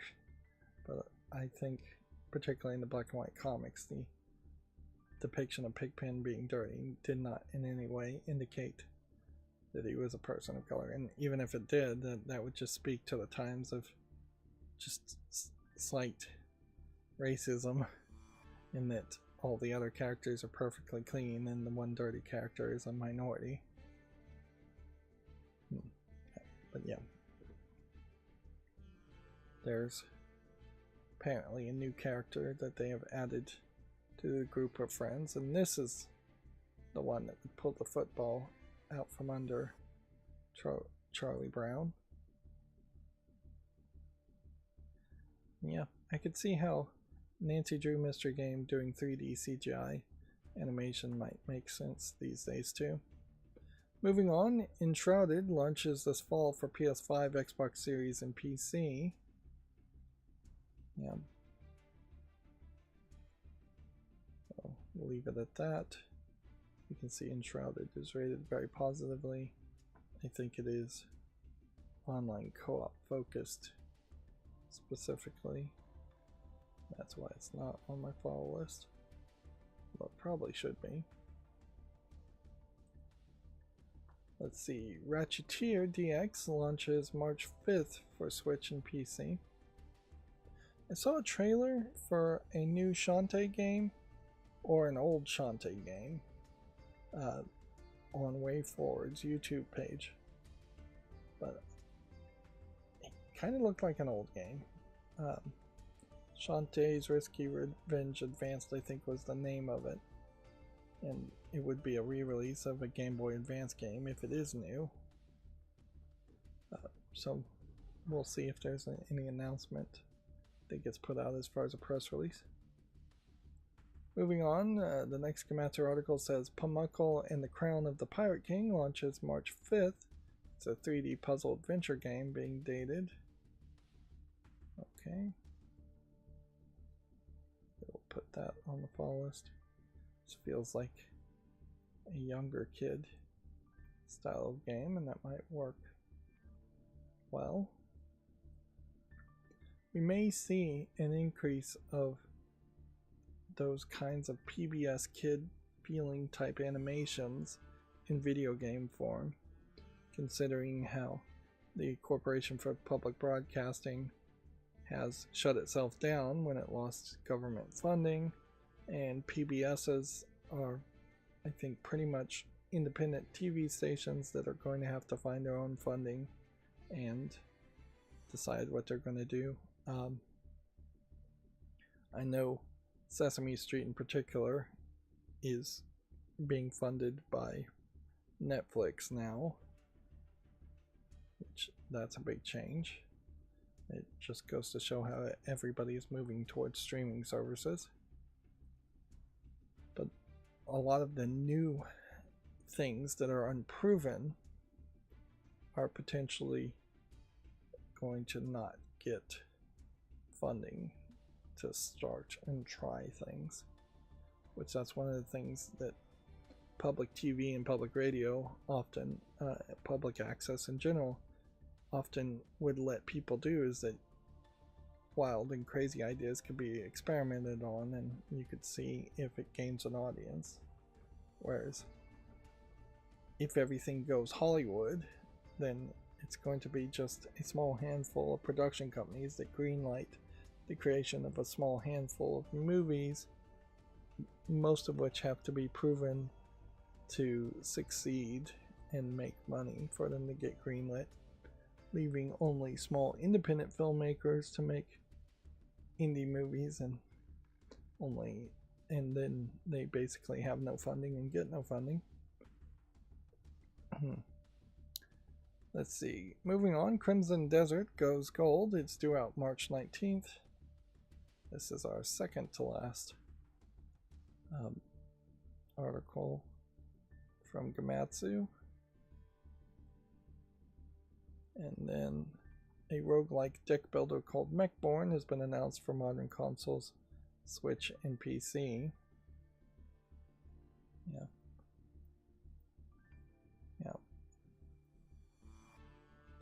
Nothing particularly too interesting there. That brings us to gaming on Linux as we try to rush here. AMD has confirmed that the Ryzen 7 9850 X3D launch date and pricing exists. It has 8 cores, 16 threads. It's up to 5.6 boost frequency, with it running a normal frequency of 4.7 gigahertz, although the core frequency tends still to be somewhere between 400 and 800 megahertz. It's going to have a total of 104 megabytes of total cache, which I'd kind of like to see the breakdown of level 1, level 2, and level 3 cache there. And it's going to use 120 watts, selling for $500. It honestly may not be that much better than the 9800. And with the current situation of hardware just being expensive in general, now is not really the time to upgrade if you have a good gaming PC. And if you don't have a good gaming PC, you might very well want to wait until the Steam machine comes out and we get a price for that.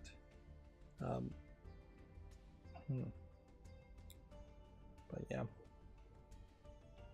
Technology marches on, whether there's really that much of a demand or not. And then we're looking at Street Fighter 6 for some reason. Valve's in-development game Deadlock just got a massive upgrade. Interesting. It's still invite only.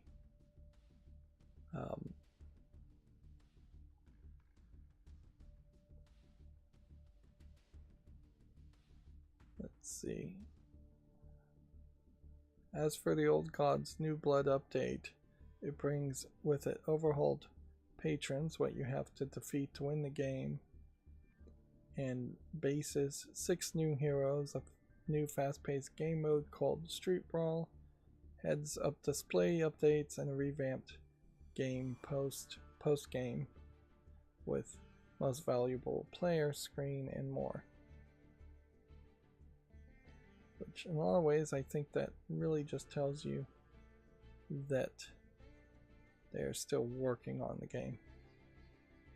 And there's really not much more I think you can take from that. No real idea as far as how far away from release it is.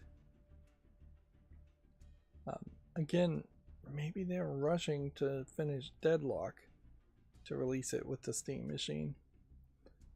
Obviously, odds are almost non-existent that they would release a Half-Life 3 for the Steam machine. And yeah, people would be considerably less excited about getting a Steam machine if Deadlock was the system's seller, but it might work regardless. I think they're going to sell out on Steam machines in particular. That will be one of the first dozen or so prints I will try to print, is a 3D print of the Steam machine once I get everything locked down. There is just a lot of locking down of things that need to happen as far as to get the printer to print as well as possible. Yeah. Fable, Forza Horizon 6 and more at the Xbox Game Developer Direct we've already talked about. I don't think Gaming on Linux has anything new to say there. Let's see.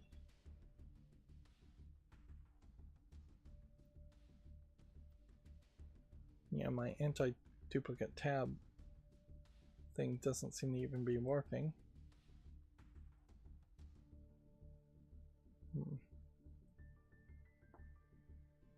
Here we can see Deadlock.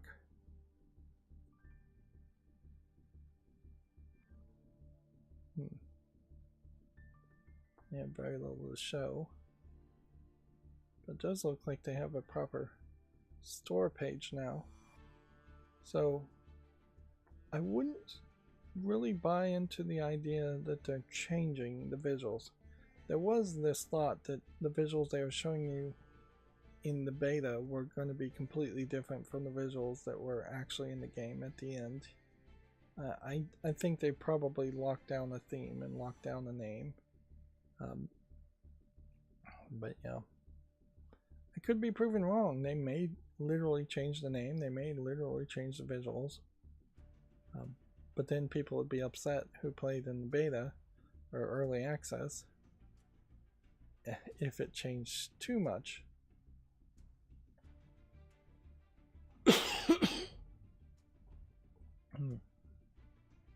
Let's see, GPD claims that the Win 5 is getting an official Bazzite Linux adaptation, but the Bazzite team says otherwise.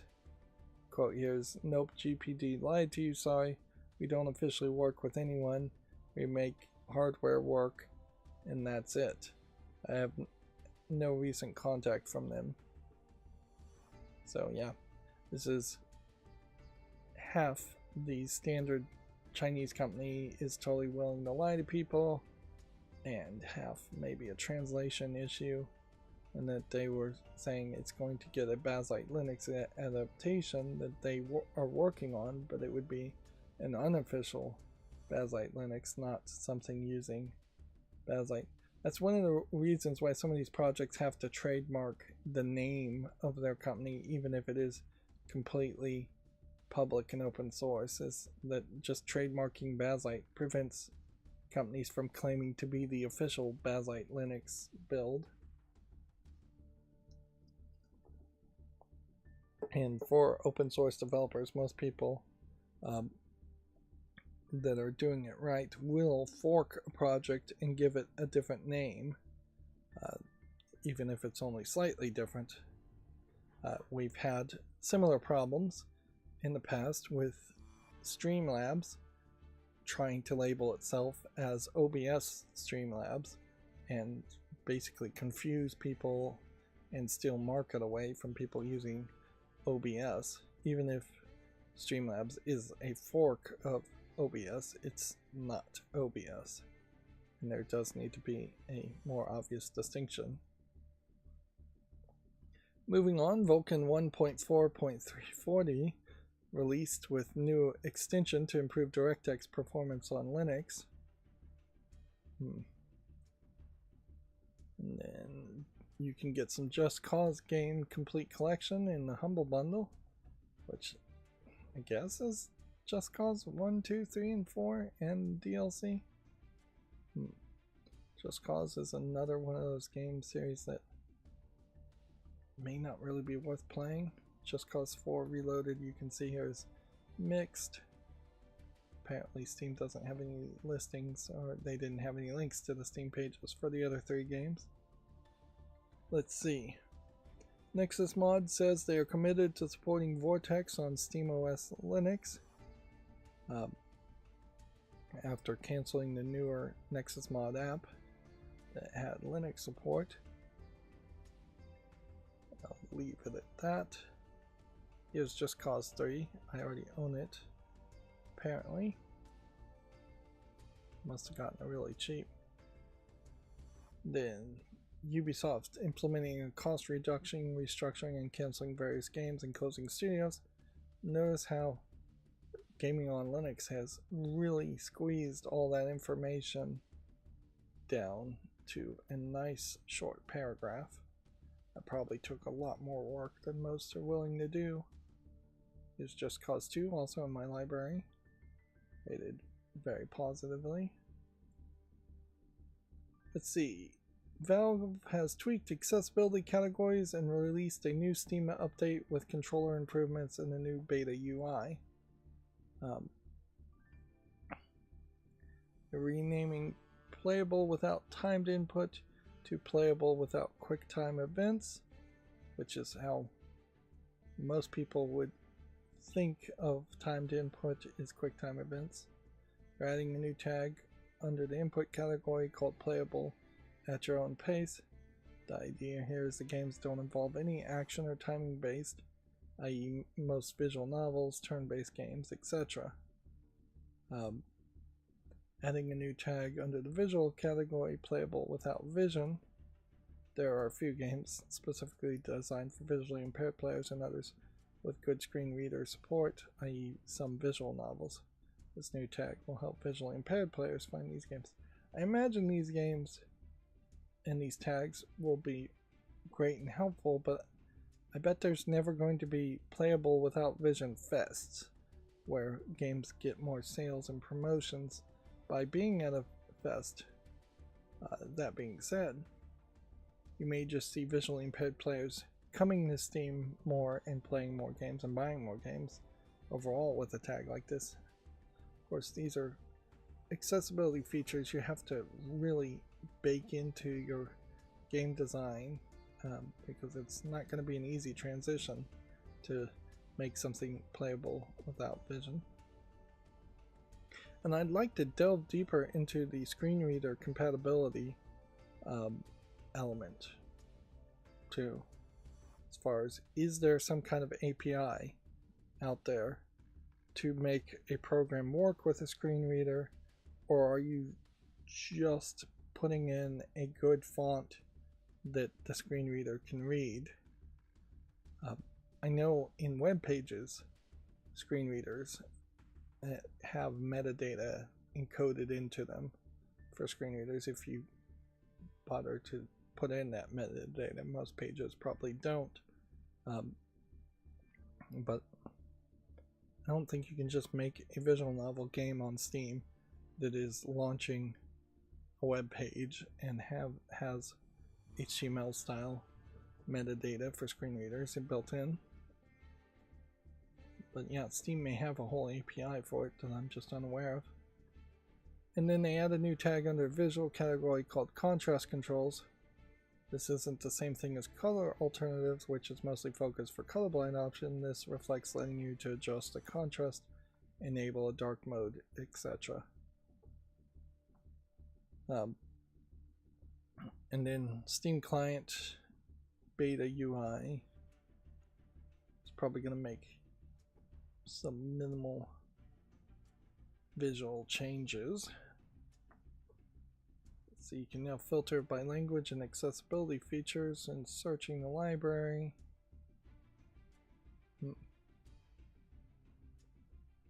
And do several other things, none of which are jumping out as that interesting. Here's Just Cause 1, and you can see that that is also mixed. So yeah, you can see how it would be a rough series to try and play the Just Cause games, and that you'd struggle through the first game to have a good experience and struggle through the last game to have a good experience.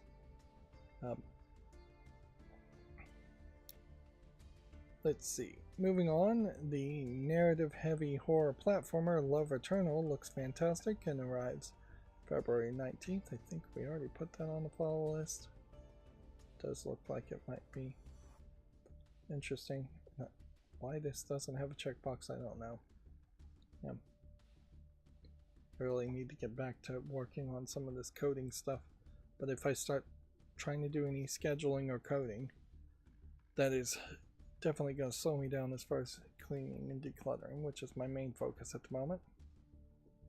Let's see. Moving on, Hungry Horrors is a unique deck builder about feeding monsters, which is out now. Oh yeah, I remember that. We can see it's already very positive and has over 30 reviews. So I am going to put it on my wish list now. Here we see Mechborn.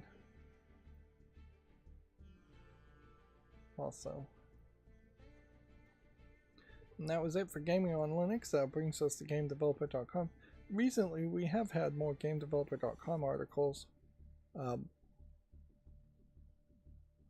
it seems like we get 2 or 3 of those articles these days.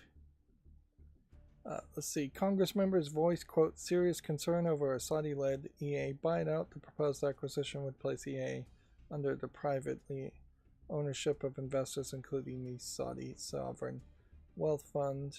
I feel like this buyout also, though, includes Jared Kushner, the brother-in-law of President Trump, so I feel like it may go through no matter what. Yeah, while some Congress members may have serious concerns, I imagine it's just going to get greenlit and rubber stamped. I do need to work on the spacing here on this page, though. Let's see, RuneScape tops $3 billion in lifetime revenue. Okay. Somebody was talking to me about RuneScape at the meetup, and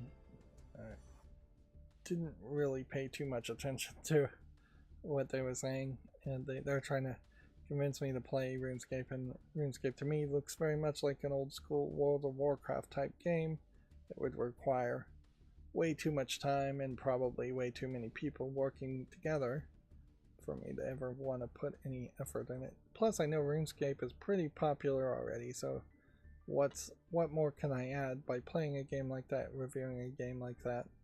It's not much. So if I have no personal interest, and I don't think it really would help consumers make a decision whether to play a game, I would more than likely not play a game. Moving on, there's a report that GameStop-owned EB Games is going to close all its New Zealand stores. I thought that was already confirmed. But yeah, it does seem like that potentially is going to be the case. Yeah, physical brick and mortar stores are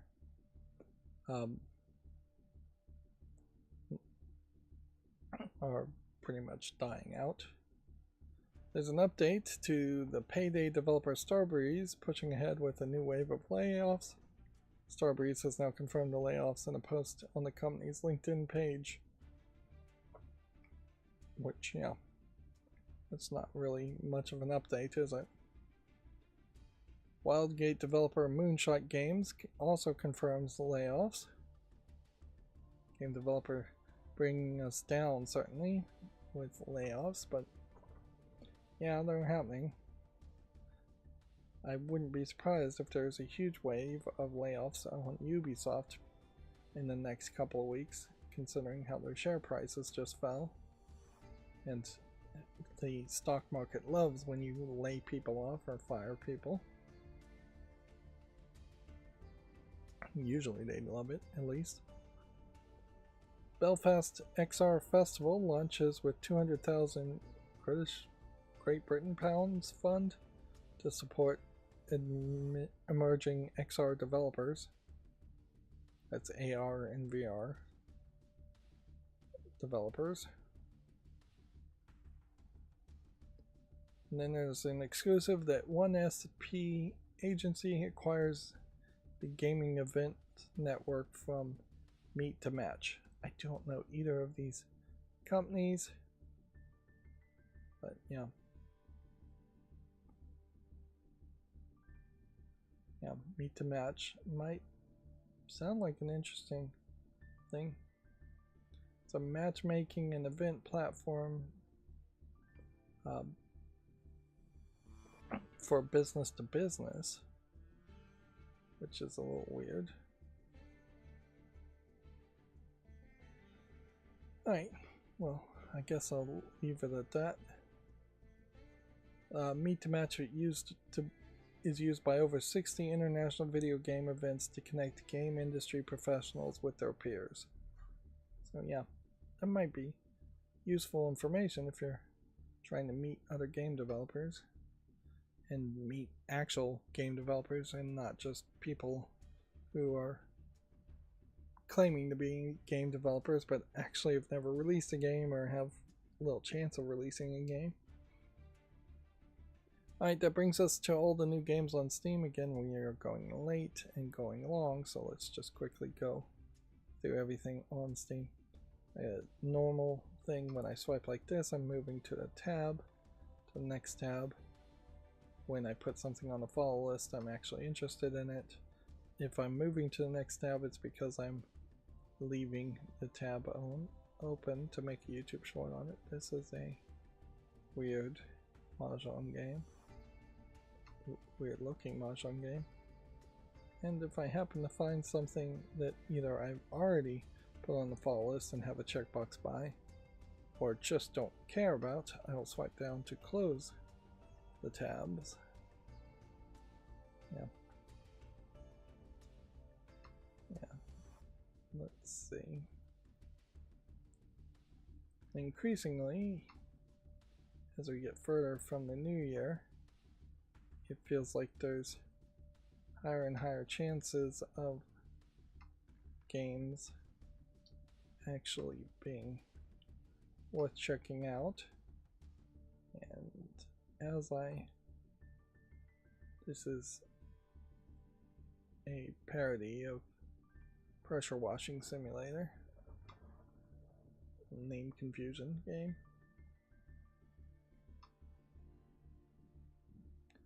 Yeah.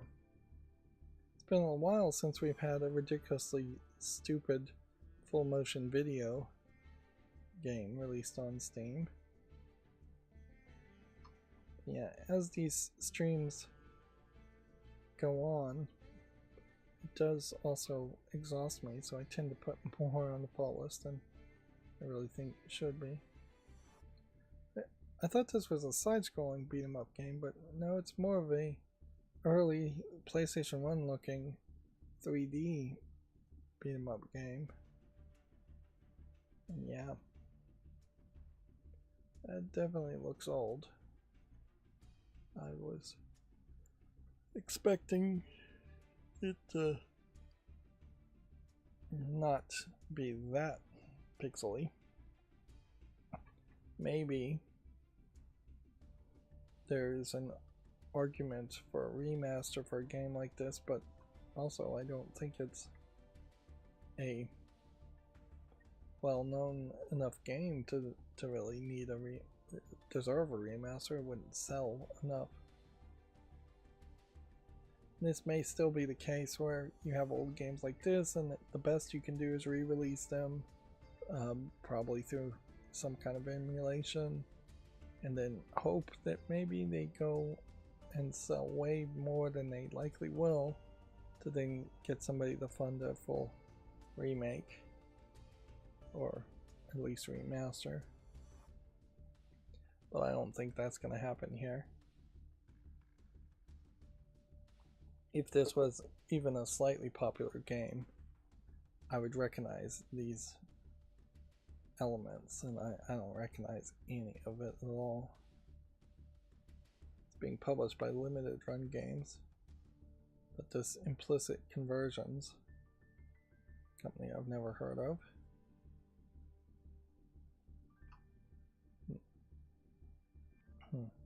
We're still getting too many of these spot the difference horror type experiences, parodying what is it called, Subway 8, or just a general anomaly game. After School Afterlife.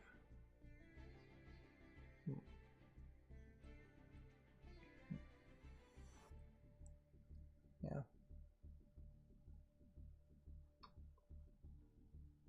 Tasty Planet Final Bite.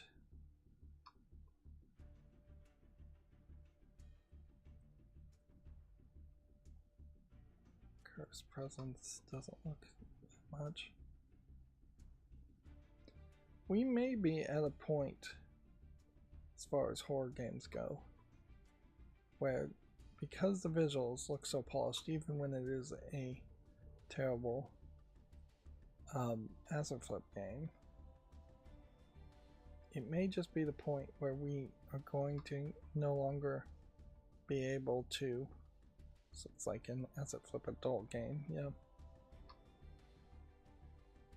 say yes to anything that is just like in the Spot the Anomaly game, and it is going to have to be something that looks a lot more like a first-person shooter game, like a AAA game, to even be considered. Which, if that is where the line gets drawn, then there's going to be a lot of games that fall on the wrong side of that line. But yeah, it may very well be that if you want to, at first glance, convince somebody that your horror game is good, it's going to have to look as good as that Hellraiser trailer looked, or it's going to have some kind of other gimmick to it that makes it stand out. Which, honestly, all games need a gimmick to make them stand out. This is obviously some AI stuff going on here.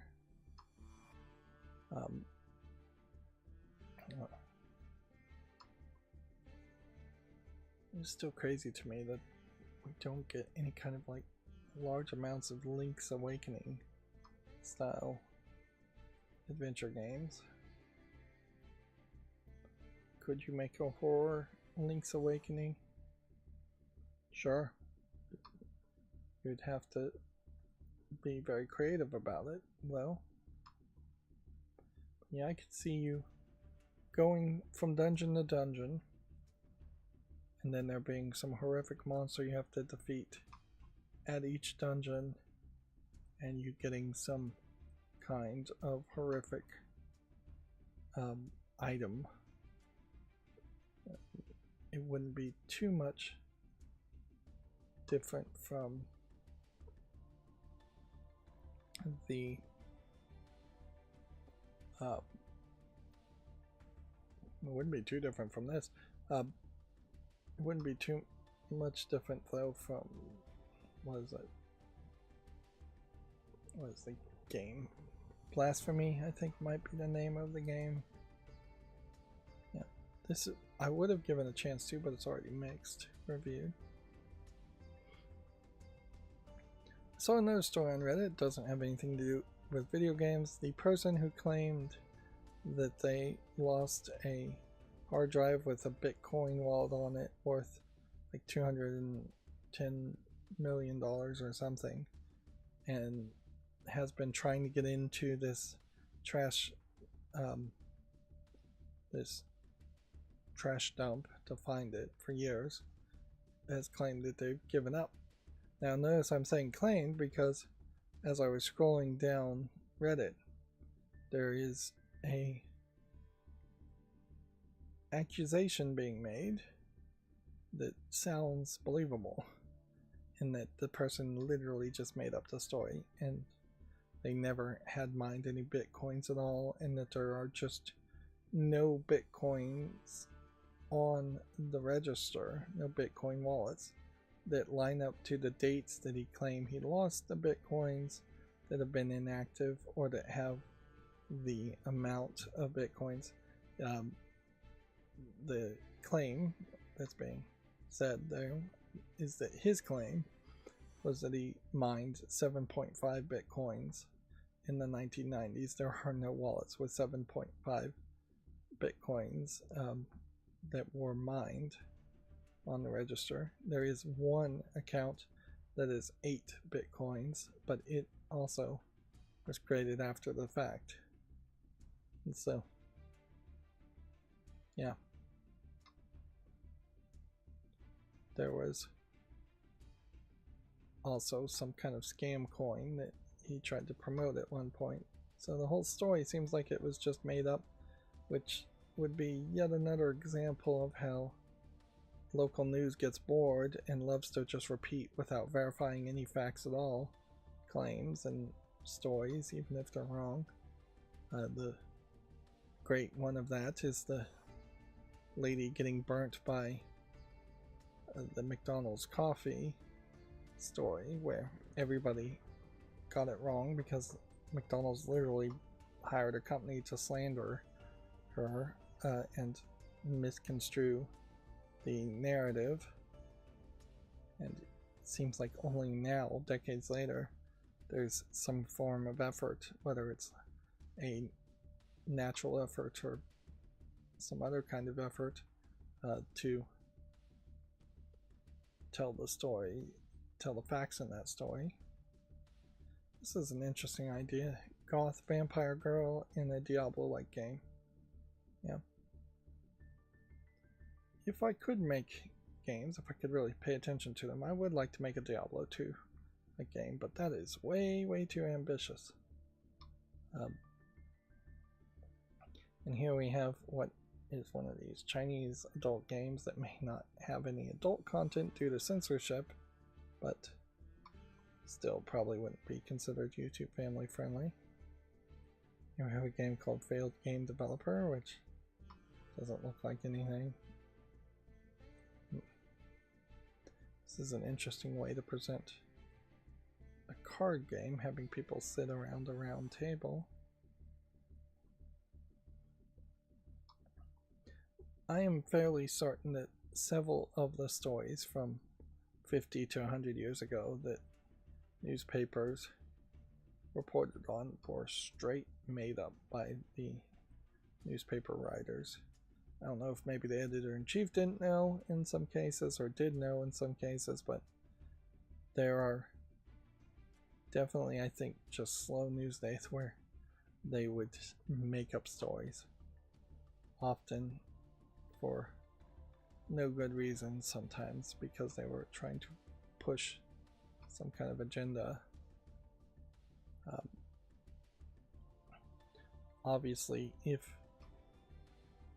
the Bat Boy stories that were totally made up in the 80s and 90s are found 200 years from now, there's a decent chance that people would think that those Bat Boy stories were real instead of being completely made up silliness. Yeah.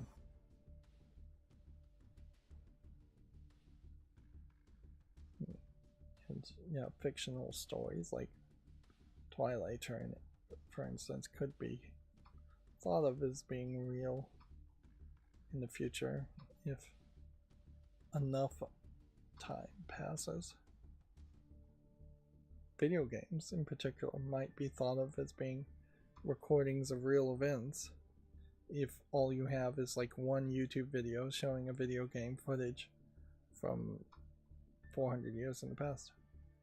I would have thought that the internet would be more robust and stuff like that wouldn't likely happen, but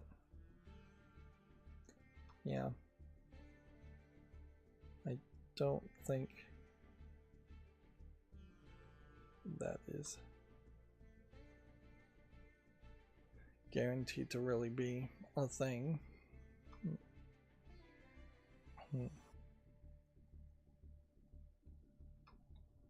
Yeah, the internet is getting ruined by centralization of sites that people go to, and then just content being taken down and lost. We're seeing a couple of Christmas games here almost a month late, which probably does imply that there is at least a month delay longer to get your game approved and listed on Steam than you would think. So if you are trying to publish a game on Steam, you probably need to plan ahead. I'd say, though, realistically you should be planning a year ahead or at least 6 months ahead anyways. You should be planning towards what next fest does your game potentially meet and match the best, and if your game's not going to make that year's next fest, plan for next year's next fest. We still are very much in a case where I don't think delaying your game a year would be a big problem in 2026, except for the fact that you might need money. That would be the big problem, is that you need your game to actually come out to make money. And yeah, even the big publisher companies don't really seem to think that delaying a game a year is going to get you that much more sales. If anything, most publishers seem to have decided that releasing your game early and buggy is just as good, if not better, than delaying your game by a year. They sometimes are willing to delay things by 9, 10, maybe even 11 months, but they don't want to go past the December 31st point, usually. Because if they do go past that point, then they're in the next fiscal year of accounting and calculations, usually. Although the fiscal year doesn't line up with the actual year. I almost put this on the fall list, but it's mixed. I'm not really paying enough attention. Yeah,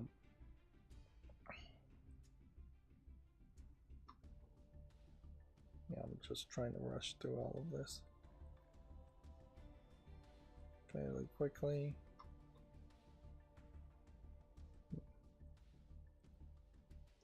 So some interesting looking weapons. Yeah. I don't know if you can make it a game, but I would be interested to see if somebody can make a metal forging, like Forged in Fire style video game. But yeah, you would have to put a lot of programming in, material programming, for that to really work. Yeah, that's why even the biggest games that do have forging in them are just quick time events, and you just get weapons that all look exactly the same. We have yet another trading card shop simulator game, which I think that fad is pretty much over, or on the edge of being over.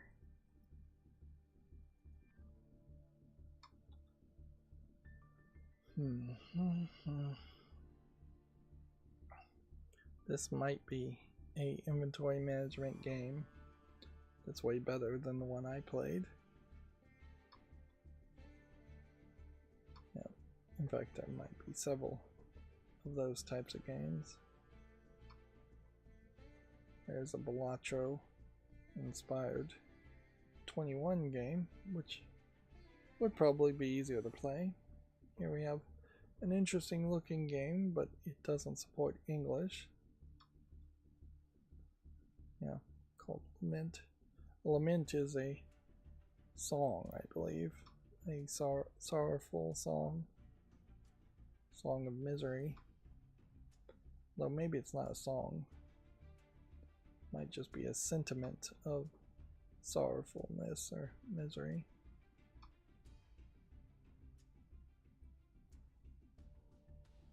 I have to kind of remind myself the definitions of words sometimes, or try and figure it out.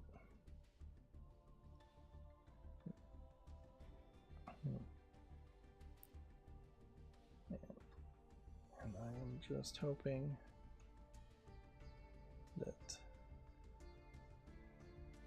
you are going to be done fairly quickly, because my chair is getting uncomfortable 4 hours in, and I would like to go back to sleep, which is probably what I'm going to do for most of this weekend. Yeah, I still need to be roughly awake after the snowstorm in the weekend to get that document signed, and I do need to just be roughly awake during normal human hours anyways, but yeah, my first instinct would feel like now would be a decent time to stay up all night, as it is not that bright outside anyways. During daylight hours we're still in winter, although spring, I suppose, is coming at some point.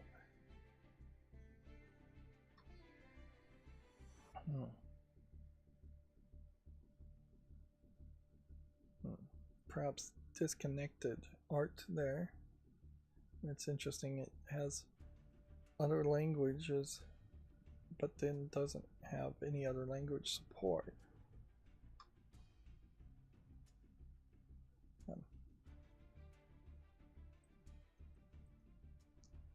It is surprising that there isn't a Diablo 1 or Diablo 2 where you're just playing as the bad guys. Like, yeah. This is mixed, so I'm going to take it off the follow list. Yeah, you're not playing as a skeleton or a demon running into castles.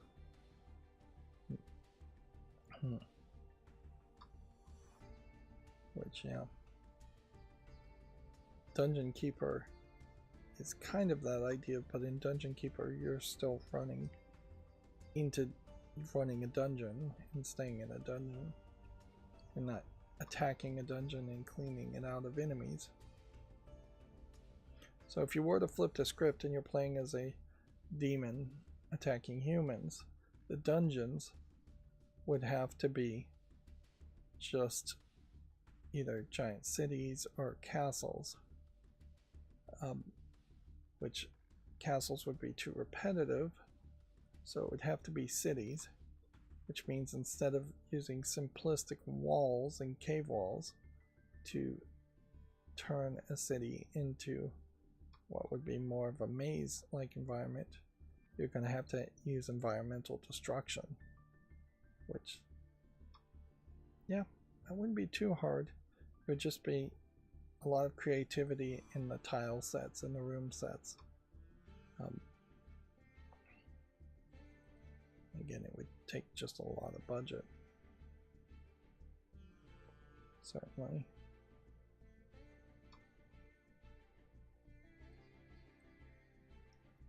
And yeah, if it was just Diablo flipped on its head, though, you would also run into a problem of humans being too similar to each other. You might fight a civilian, you might fight a knight, you might fight a paladin, you might see angels show up at some point to fight on the side of humans, but you're not going to have the level of variety that you might have in a Diablo game. And you are just telling that same kind of story. This is an interesting design of characters.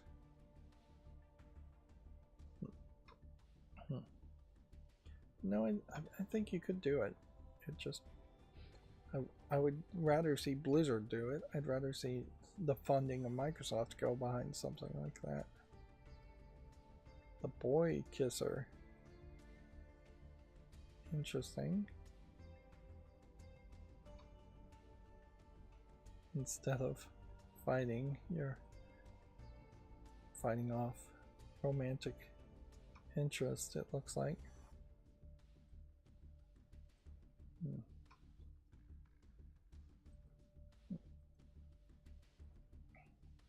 I'll give this a chance, mostly just because I'm mentally exhausted.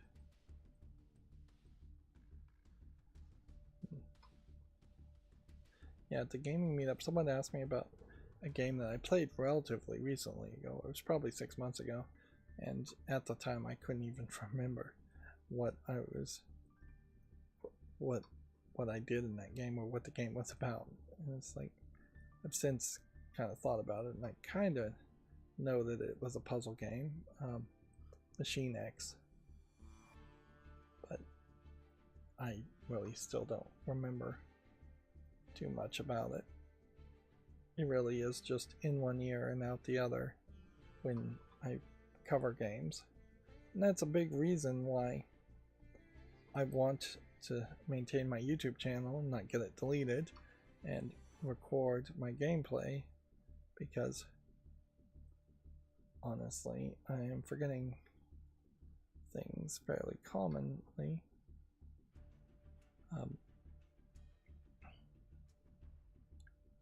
Yeah, I saw a old post I put on my personal Facebook from like 5 years ago, and it's literally the same conversation I had with somebody just a couple weeks earlier, a couple weeks ago. So in 5 years, I'm having occasionally the same thoughts and the same conversations, just saying the same thing.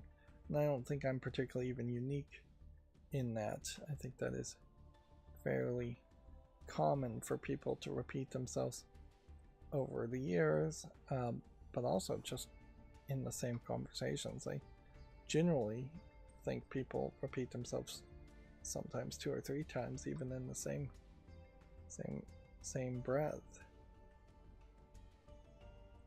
I definitely catch myself doing it fairly often. I'll try and at least phrase things differently so it's not as obvious, even if the same idea is going on there.